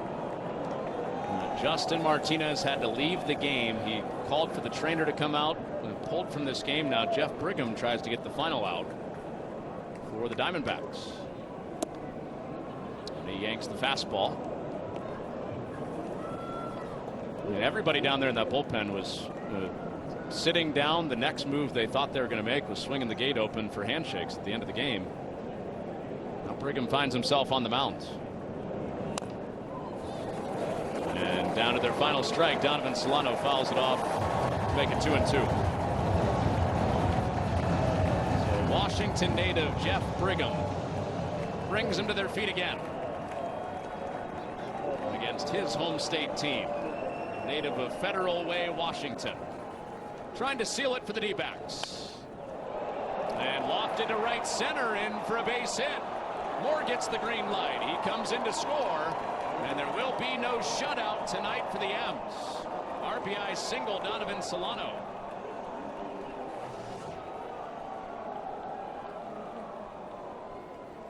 We talked about it earlier. What is pitching? It's location, location, location. That pitch Slider just spun at the middle part of the plate. Solano easily putting an RBI in his bracket. So Cole Young, if he can reach. Solano to second on defensive indifference again. Tying run is in the on-deck circle.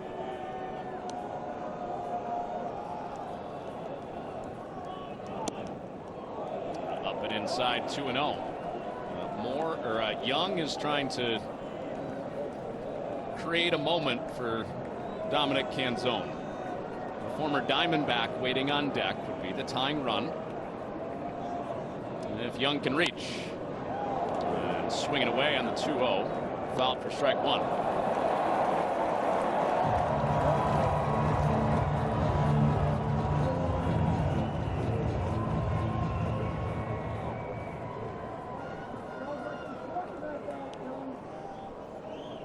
Young had the one hit tonight before this inning with a guy in scoring position. He had the infield single his last time up. But the M stranded him at first and third. A little glimmer of hope for the Mariners. And down to their final strike for a third straight batter. Brigham just continuing to bury Young up and in. Try and put him away with that same location right here.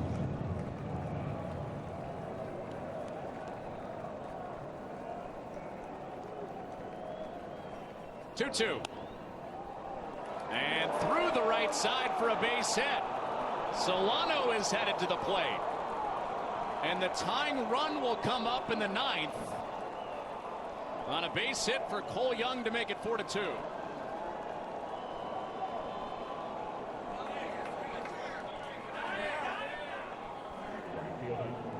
Brigham executed the pitch. He went up and in, and Young was able to fight it off. Only came off the bat at 70 miles an hour, but strong enough to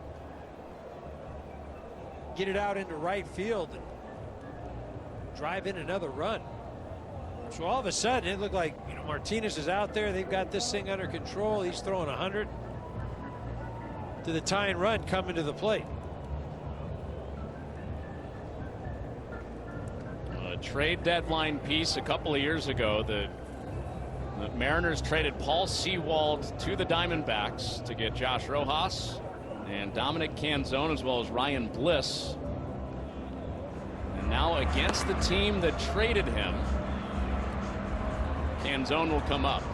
And Andres Munoz, the star closer for the Mariners, thinking he might have a shot to pitch in this game. Justin Martinez started this inning dominant, back-to-back swinging strikeouts. A walk to Dylan Moore. And ball one to Canzone. Walk to Dylan Moore. 2 pitches into the at-bat to Donovan Solano. He pointed to his arm and called the trainer out. And now back-to-back RBI singles. Canzone with a big rip, doubles the count of 1. Canzone was just called back up. The Mariners today sent Leody Taveras down to AAA. And Canzone gets the call and now reps the tying run against his former team, the Diamondbacks. The 1-1. Another big swing, another foul ball, and a 4th straight batter. Brings the fans to their feet again. Does Brigham have a close? 2 runs in this 9th inning. Mariners need 2 more to tie. The 1-2. Lays off the sweep. Level it up.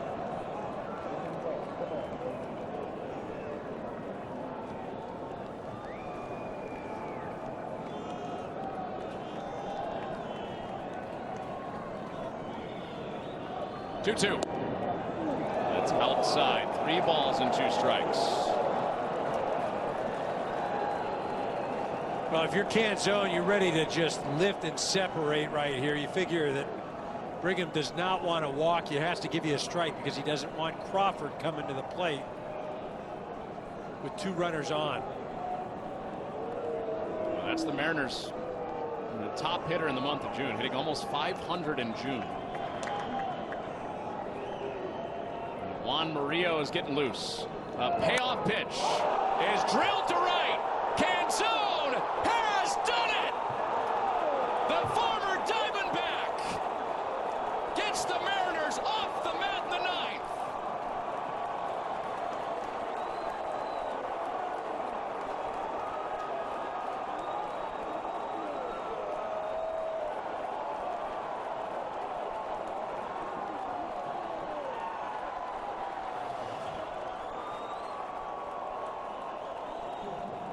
That's off to Canzone. He knew it.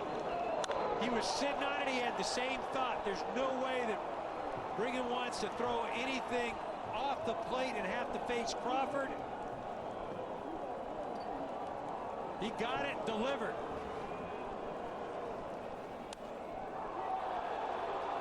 And a base hit for Crawford. Now the go-ahead run is on base. 4 straight batters. We're down to the final strike of this game, and 4 runs come across. And another blown lead for the Diamondbacks. I mean, I'm going to go back. This inning for me was the Dylan Moore at bat. Martinez had 2 outs, 4-run lead, and just he ended up walking Moore. I mean, he had 2 strikes on him and then just couldn't put him away.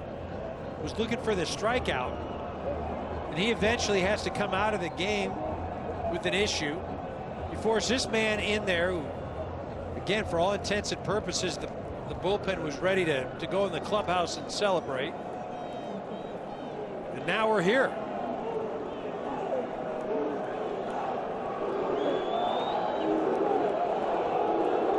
And Brigham's night will be done.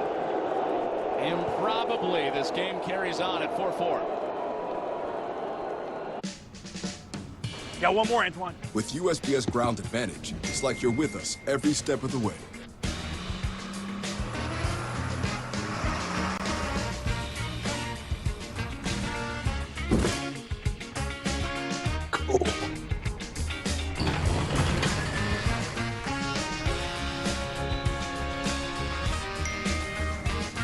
Right on time. Stay in the know from your dock to their door. Dad, I'm a genius. I figured out how to make us penguins fly. That's gonna be tricky without wings. Exactly. That's why I've got Red Bull. It gives you wings. All we have to do is drink it. And how? Come on, Dad, just drink it. But why? Why? It's 40 degrees below. Do you think we're standing here for fun? Red Bull gives you wings, but only if you drink it. Aww. So what are you thinking? I'm thinking about our honeymoon. What about Africa? Safari. Swim with elephants. Hot air balloon rides. Lions growling in the giraffes that come in through your window. Wait, can we afford a safari? Great question. Like everything, takes a little planning. Or put the money towards a down payment. With enough room for a baby? Babies. Baby. Let's take a look at those scenarios. JP Morgan Wealth Management has advisors in Chase branches and tools like Wealth Plan to help keep you on track. When you're planning for it all, the answer is JP Morgan Wealth Management. This is the new Dell AI PC with Intel inside. A PC so ahead of its time, it actually helps you save time. Like literal hours. Because it does all your busy work for you. So you can get busy doing things you actually want to do. And who wouldn't want more time for that? Well, we'll say this. Diamondbacks games have not been boring this year. Juan Murillo on out of the bullpen, 3rd pitcher of this inning. It was 4-0 Diamondbacks at the start of this inning. Dominic Canzone with a home run against his former team tied it, and the hits keep on coming for the Mariners. Julio Rodriguez puts the go-ahead run at 2nd as the parade carries on in the 9th inning for the Mariners. And it's not just a guy coming to the plate either. It's not just some random hitter hitting in the bottom of the lineup. Minus Aaron Judge, this is your American League MVP. And on the road, he's getting MVP chants from some suddenly electrified Mariners fans here in Phoenix. It's out on the outside corner from Murillo. And 7 hits all night, no runs until this inning. All these hits coming with 2 outs. Walk started it, and then 5 straight hits. And now Murillo has to deal with the most dangerous power hitter in baseball. 26 home runs on the season.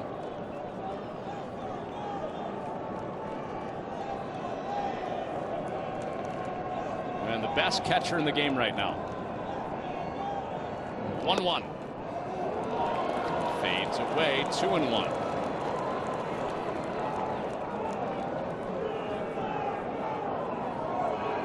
Rowley made the last out of the 8th inning. Lined into a double play, and it looked like he would never sniff the batter's box in this 9th. And a little tapper. Herrera takes care of that, and the inning comes to an end with the dominant Canzone revenge game in full effect. 4-4 to the bottom of the 9th.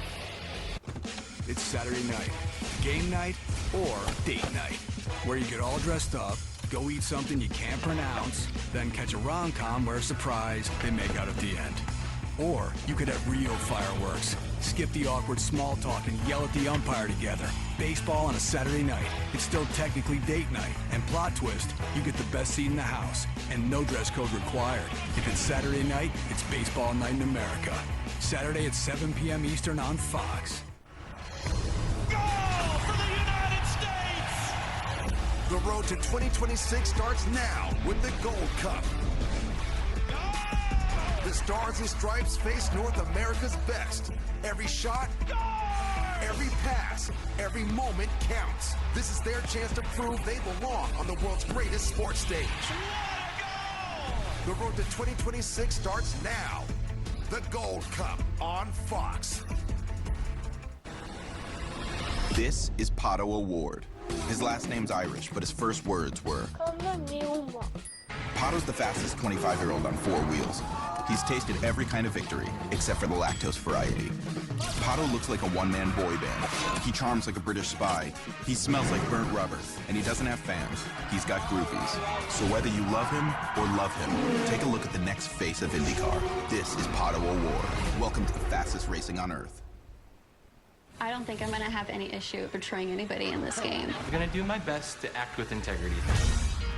You're as cold as ice. Each week, you will compete to become the Snake, the most powerful position in the game. I will pick you over anyone else. I trust you, I trust Jack. Sometimes you throw the grenade and walk away. You guys are gonna need me. Who's gonna need you? You're as cold as ice. God's watching you right now and praying that you burn. The Snake, series premiere Tuesday on Fox. Andres Munoz gets a chance to pitch in this game after all. Mariners were down to their final strike 4 times in the top of the 9th. And a Dominic Canzone 450-foot 2-run home run gives Munoz a chance to pitch in a tie game in the bottom of the 9th. Munoz, an electric arm. Slider, four-seamer, sinker. And that electric fastball in for strike 1 to Geraldo Perdomo. So after all that, the Diamondbacks still with a chance to walk it off after strike 2. Perdomo saw it out. Not the call, strike 2.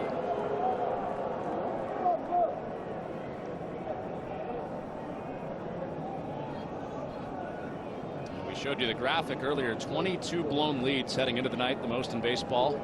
Another one with an extra dose of frustration with the injury. Justin Martinez was a pitch away from getting out of the inning and ending the game, and Torey Lovello had to come pull him after he called out the trainer And then 6 straight batters reached, including the homer. That runs back in there for strike 3. And a good start to the bottom of the 9th for Andres Munoz. And Munoz just paralyzes him right here with that sinker. Runs back over the middle part of the plate. 97 miles an hour.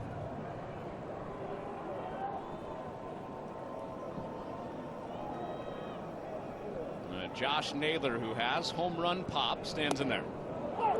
And the slider starts him with strike 1. Arm side part of the plate for Munoz is getting real generous. Just stay out there, see how much you can get. This is driven to center. Rodriguez back, and that ball is caught.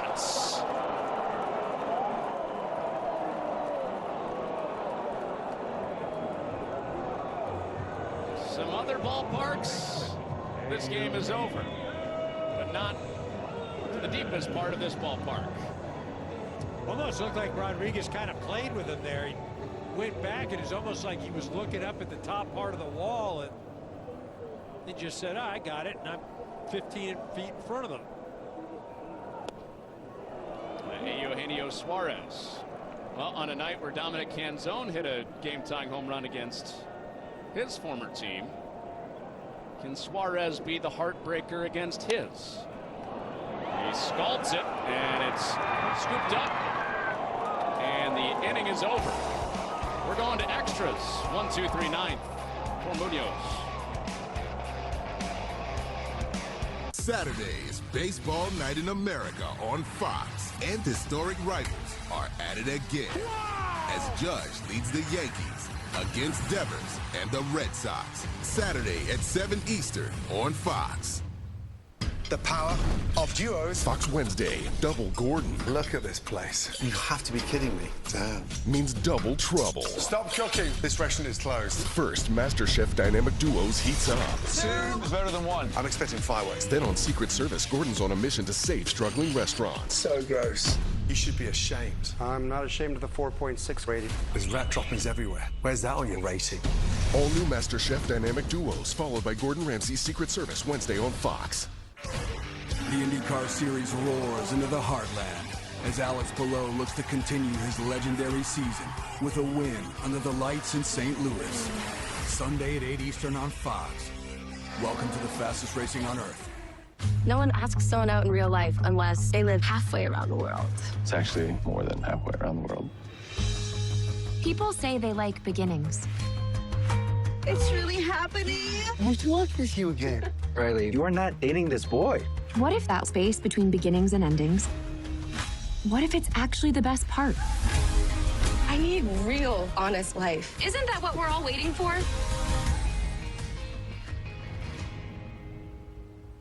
What do you drink when you win the Indy 500? Drink the milk. We drink the milk. There is life outside of racing. The Indy 500 was the best moment of my entire life.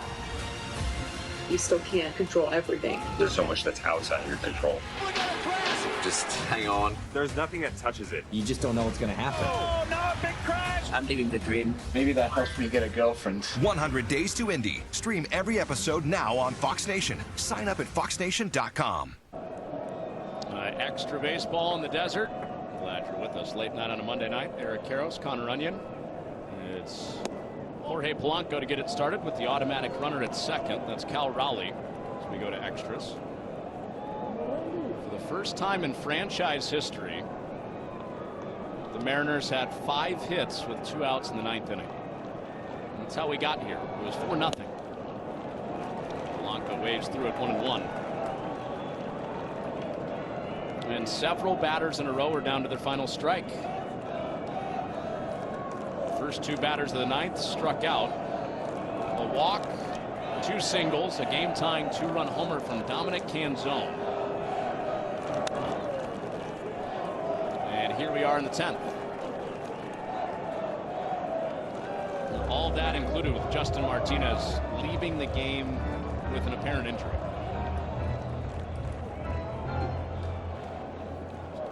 Stays out there. He faced the final 2 batters of the 9th. Got Cal Raleigh to bounce out to the catcher. That's why Raleigh's out there at second as the final out of the last inning. 2 balls, 2 strikes. And no option to go to the bench either for Seattle. They used 3 pinch hitters late: Dylan Moore, Donovan Solano, and Dominic Canzone.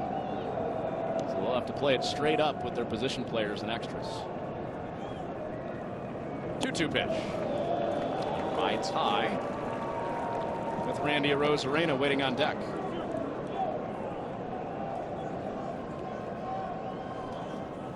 Mariners 4-5 in extras. Arizona is 2-5 in extras.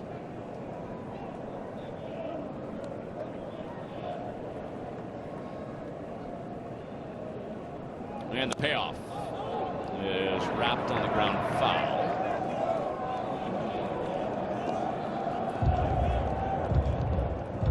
I mean, this is kind of the baseball version of hitting the game-tying shot. Buzzer beater to send it to overtime. Right. Usually the team that hits it has the good feeling into the extras or into overtime. That's the M's right now. I mean, you just feel like, as you mentioned, all the momentum on the Mariners side. Arizona is just, again, anytime they think they've got something going or a breath of life, here comes a pillow to smother them. And that just, it's what happened tonight. Looked like a solid ball game, 4-0 lead, and they just can't get out of their own way. Playable for Naylor, and that keeps Raleigh at second with 1 out in the inning. It's a huge out, as you mentioned. Raleigh not able to advance at all.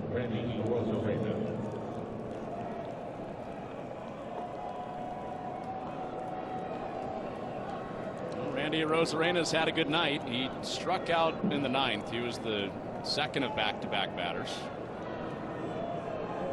And struck out against Martinez, and it looked like this game was pretty much done. Arozarena hacks the first one for strike 1.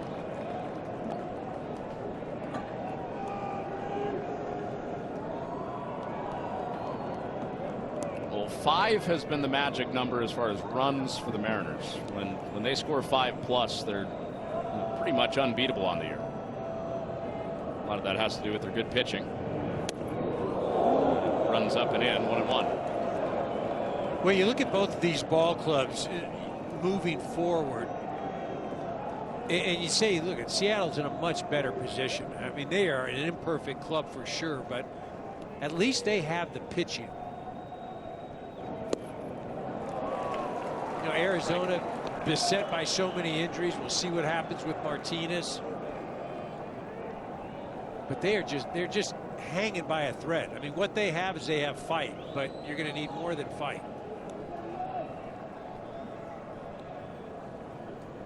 Ball and 2 strikes. And lifted to right. Playable for Carroll. Raleigh not tagging. And they're 2 away with that automatic runner not moving. Back-to-back outs for Blanco and Arozarena. Third baseman, Dylan Moore. So it's up to Dylan Moore. 2 outs didn't bother the Mariners in the 9th. Let's see if it does here in the 10th.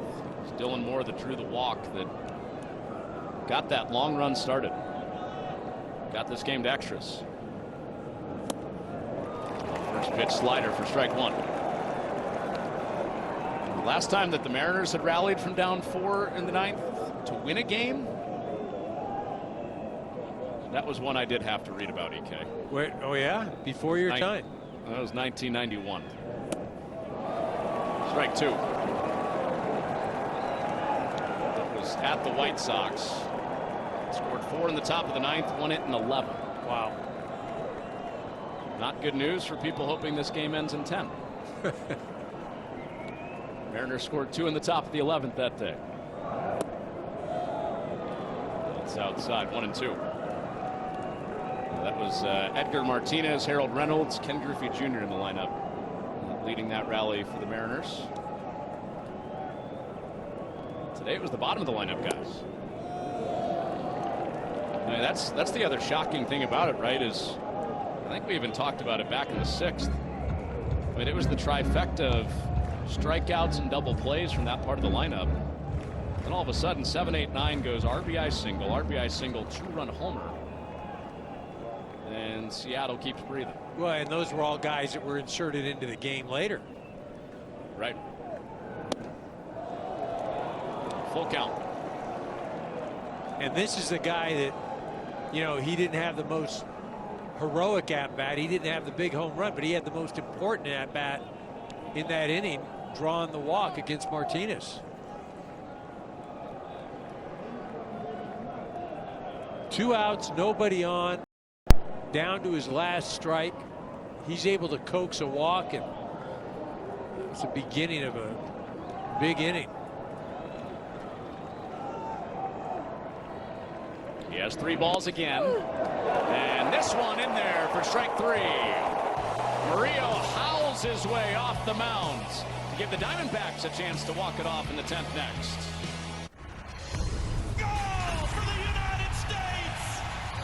The road to 2026 starts now with the Gold Cup. The Stars and Stripes face North America's best. Every shot, every pass, every moment counts. This is their chance to prove they belong on the world's greatest sports stage. The road to 2026 starts now. The Gold Cup on Fox. I don't think I'm going to have any issue betraying anybody in this game. I'm going to do my best to act with integrity. You're as cold as ice. Each week, you will compete to become the snake, the most powerful position in the game. I will pick you over anyone else. I trust you, I trust Jai. Sometimes you throw the grenade and walk away. You guys are gonna need me. Who's gonna need you? You're as cold as ice. God's watching you right now and praying that you burn. The Snake, series premiere Tuesday on Fox. This is Pato Award. His last name's Irish, but his first words were... Pato's the fastest 25-year-old on 4 wheels. He's tasted every kind of victory, except for the lactose variety. Pato looks like a one-man boy band. He charms like a British spy. He smells like burnt rubber. And he doesn't have fans. He's got groupies. So whether you love him or love him, take a look at the next face of IndyCar. This is Pato Award. Welcome to the fastest racing on Earth. It's Saturday night, game night or date night, where you get all dressed up, go eat something you can't pronounce, then catch a rom-com where, surprise, they make out at the end. Or you could have real fireworks, skip the awkward small talk and yell at the umpire together. Baseball on a Saturday night, it's still technically date night. And plot twist, you get the best seat in the house and no dress code required.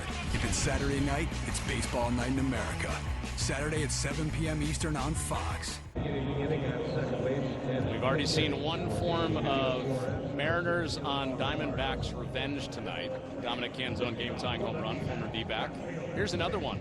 Former Diamondback 2 years ago, Carlos Vargas pitches the bottom of the 10th for the M's. Sinker, cutter, and slider. Really likes that sinker, throws it almost 60% of the time. Pretty live arm, gets that up there about 98. A bunt shown from Tim Tawo, who came in for Lourdes Gurriel as a defensive sub. Not imagining that he would have a chance to hit in this game.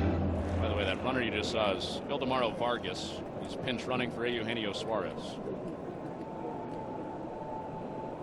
So pinch runner representing the winning run after Murillo did a great job getting 3 straight batters on the mound for the D-backs on the top of this inning. Tawa shows bunt and takes ball 1.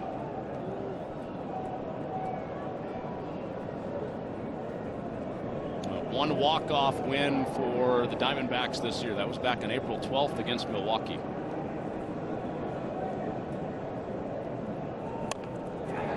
And a beauty down to third base, and Moore rushes it over to get Tawa, who sends the winning run to third.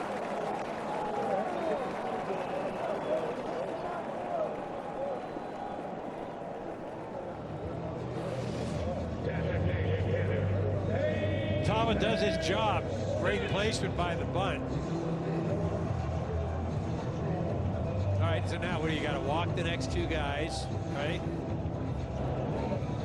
walk the next two intentionally, you load the bases, you're facing the number 9 spot.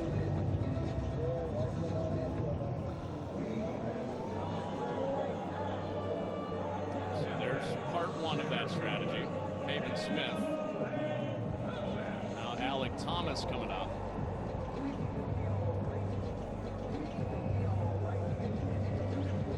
Saw Dan Wilson nod, the manager for the Mariners. No, they're going to pitch to him. They don't want to flip around and worry about that top spot in the lineup. Alec Thomas working on a 2-hit night.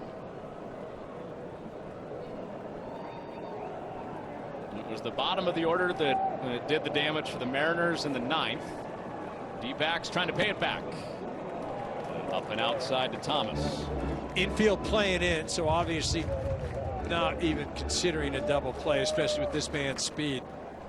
I mean, you're essentially you're going for the strikeout. You're saying that Vargas is going to strike Thomas out.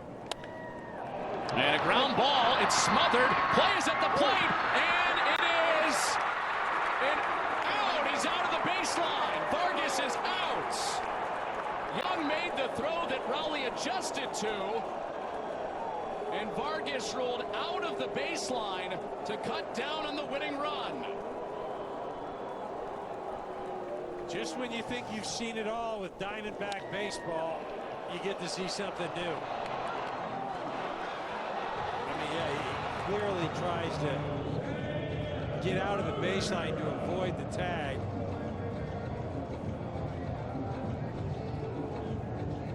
And he had already established his lane when he was breaking towards home. You know, once that lane is established, then you can't go out of it. Clearly went out of it there. I'm not sure I had that one in my scorecard. Yeah, Young with a throw that was way off target. Vargas stopped, did the dance, and he's out. Now Jose Herrera. Swings and misses. A good play by Young to get there, and then lucky that Rowley is big enough and athletic enough to go get that ball. 1-1. Herrera strokes it to right, but foul.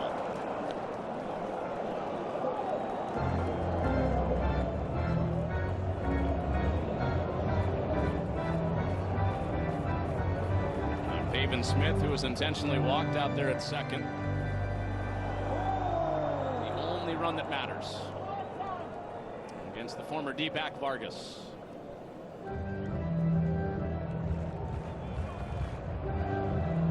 That close to the first walk-off since April 12th when Lourdes Gurriel sent him bouncing around the diamond. Now the 1-2 and a called strike 3. Jose Herrera in the face of the home plate umpire. We go to the 11th. In this image, how many zeros are there?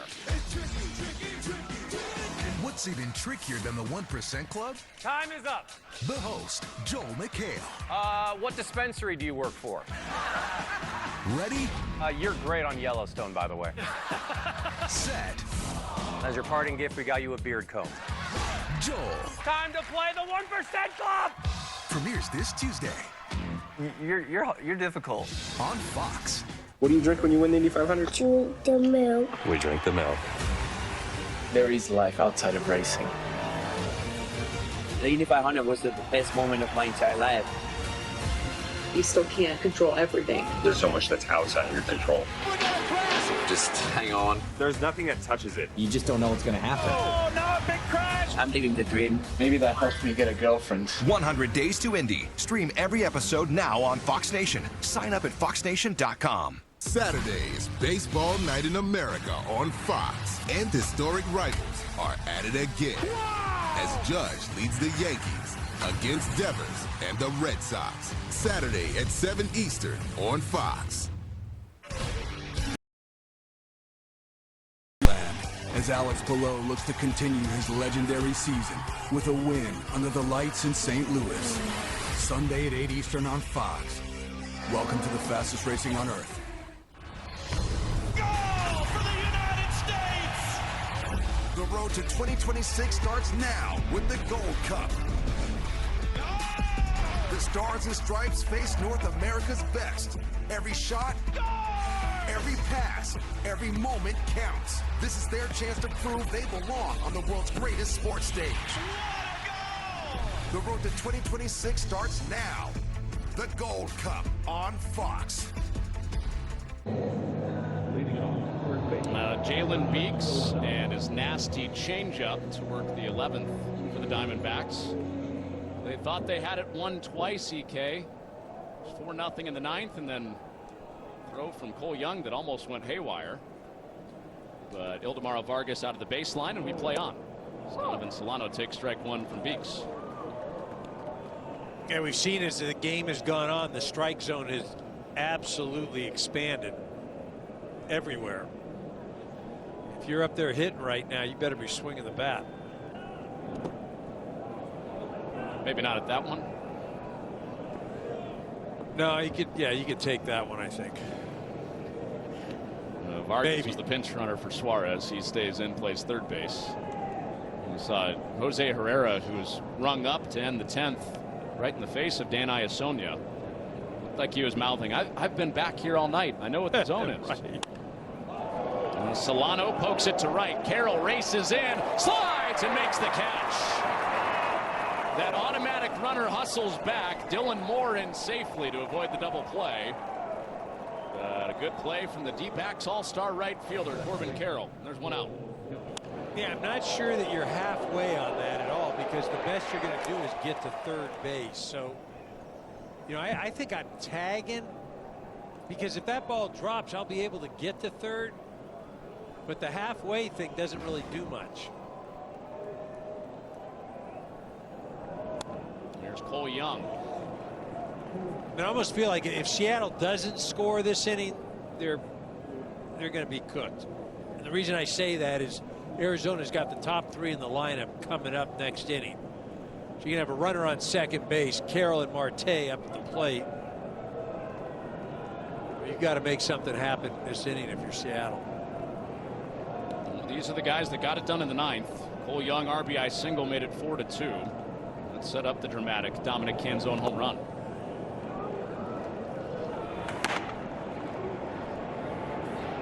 Matt Brash, he's part of the trio of Mariners lockdown back end guys in the bullpen. We've already seen Spire. We saw him early in the game. Pitched the 7th. We saw Munoz pitch the 10th for Seattle. I'm sorry, the 9th for Seattle. As this is chopped to first, Naylor scoops it up and calls off Beeks. That sends the go-ahead run down to third now with 2 outs. Right fielder,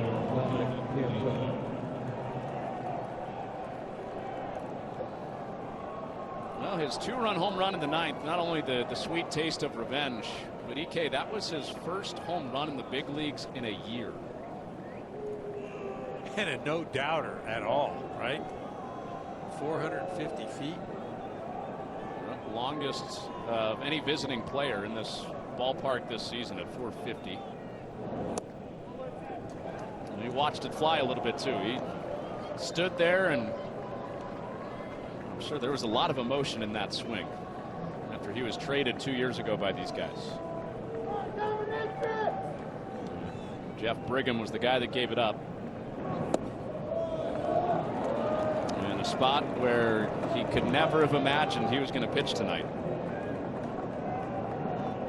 Justin Martinez had it rolling. Back-to-back strikeouts in the 9th. And then a run of 2-out hits. Oh, there's the nasty change. Even in the hitter's counts, Beeks will go for it. It's been one of the best pitches in baseball this year.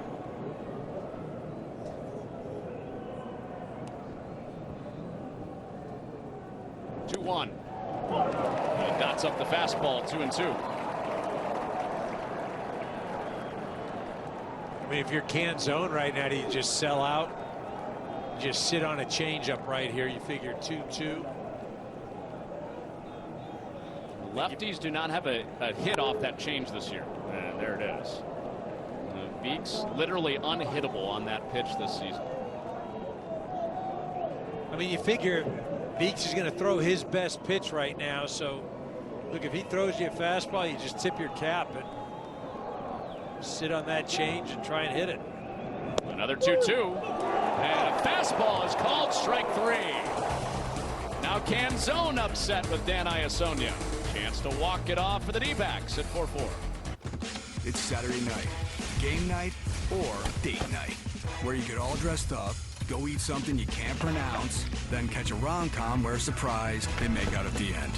Or you could have real fireworks, skip the awkward small talk and yell at the umpire together. Baseball on a Saturday night. It's still technically date night. And plot twist, you get the best seat in the house and no dress code required. If it's Saturday night, it's baseball night in America. Saturday at 7 p.m. Eastern on Fox. There's a guy outside. He actually thinks I'm a dog grooming van. If only he knew. Fox Wednesday. Let's do the black line. Gordon goes stealth to inspect struggling restaurants. Oh my goodness me. And his secret diners. Hi, how you doing? I'll get the pesto chicken. I am allergic to shellfish. Put it all on the line. The chicken sat on top of those shrimp. It's a matter of life and death. Right now, I'd fire them all. I'm coming in. Gordon Ramsay's Secret Service is all new Wednesday on Fox. The road to 2026 starts now with the Gold Cup. The Stars and Stripes face North America's best. Every shot, every pass, every moment counts. This is their chance to prove they belong on the world's greatest sports stage. The road to 2026 starts now. The Gold Cup on Fox. No one asks someone out in real life unless they live halfway around the world. It's actually more than halfway around the world. People say they like beginnings. It's really happening. I want to kiss you again. Riley, you are not dating this boy. What if that space between beginnings and endings? What if it's actually the best part? I need real, honest life. Isn't that what we're all waiting for?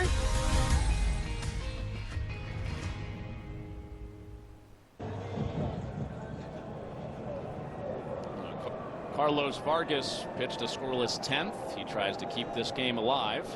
Jose Herrera, the automatic runner. Corbin Carroll takes a first pitch fastball for a strike. Wondered if maybe Randall Grichuk would be the guy to run. That makes me think that the Diamondbacks don't want to have to use Gabby Moreno tonight. It's fouled back. Moreno's still coming back from the sore hand.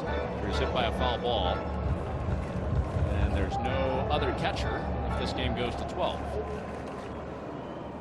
So Grichuk remains the only guy on the bench, position player wise, for the D-backs. Corbin Carroll takes ball 1. Carroll has homered tonight against his hometown team that he grew up rooting for. Base hit could end it. Could. Slowest runner on the team is at second. And he strikes out swinging. Rowley held on to it. And one down.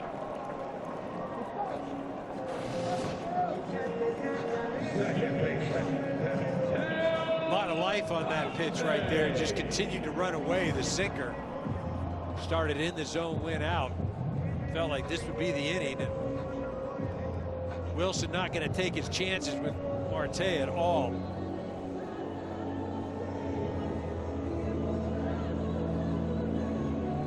So Geraldo Perdomo, who has quietly been one of the most valuable players in the National League in this first half of the season, and has reached 3 times tonight, can take away some of the pain of the blown lead in the 9th inning. You have to think you're going to look for that sinker out over the plate, flip it to left. Holy cow. Oh, goodness. I mean, now he's got to take and regroup right now, because it's not just the plate. Now we're going batter's box to batter's box. The guy's throwing 100 miles an hour, and the zone just keeps getting bigger.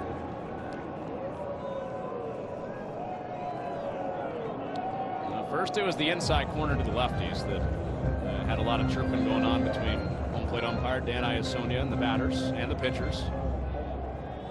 Then the roof opened up. And now the other corner, the other edge of the house is opened up. It's 1-1.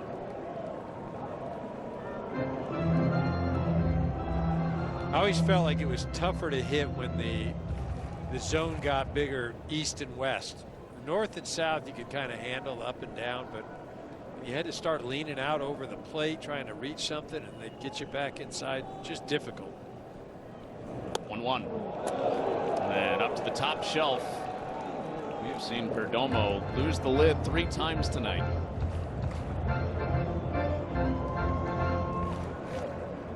He tried to end the game. The catcher Herrera running at second base. The best arm is in center field. That's Julio Rodriguez. And the count's 2-2.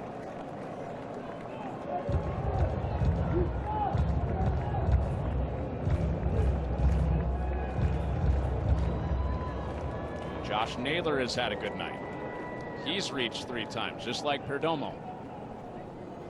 The break even from Vargas.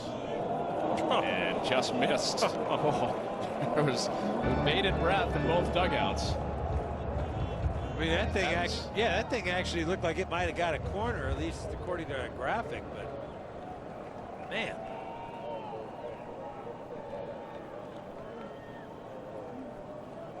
I think some talking about it is going on in that top step right now. Winning run out there with 1 out, bottom 11. Payoff from Vargas is inside for ball 4. That winning run is now 90 feet away with the bases juiced for Josh Naylor.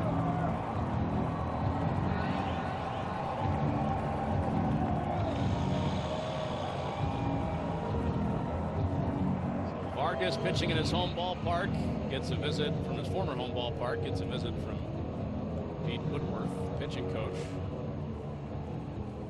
with nothing stirring in the Seattle pen. Well, you figure Naylor up at the plate, he's going to be swinging, right? No way he's going to walk in the winning run to drive it in. He's going to make something happen.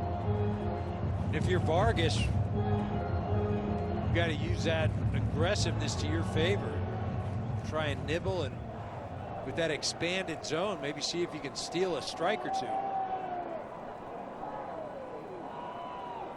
And Raleigh has to block everything right now. Winning run down there at third base with Vargas to Naylor. And ball 1.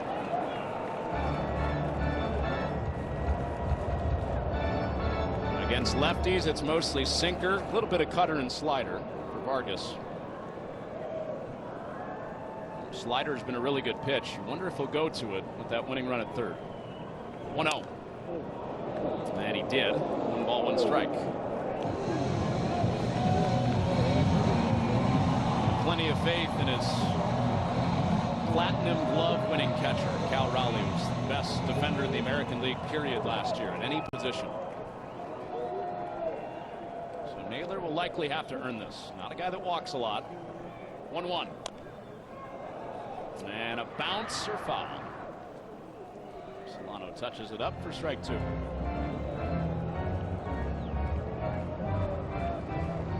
If I'm Vargas, and especially if I'm Cal Raleigh, and I know the strike zone has been living. It's been a living organism tonight, right? Just kind of all over the place, and morphing, expanding. I'm sitting arm side off the plate. I'm going to see if I can steal a strike here. Try and get a strikeout. Arm side up. Off the plate.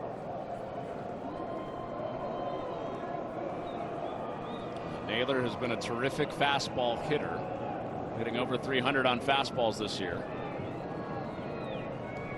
But that living organism of a strike zone, you never know in this game so far. Here's the 1-2. And a line drive to right, and that's foul. Oh, more agony for the Diamondbacks fans. Another moment they thought they had it won.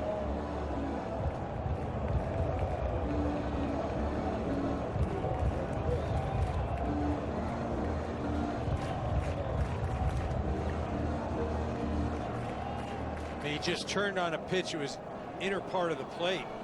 Again, if you can go away off the plate, I think you can get a swing. You may even steal a strike. 1-2. This ball's drilled. Naylor has ended the night in grand fashion.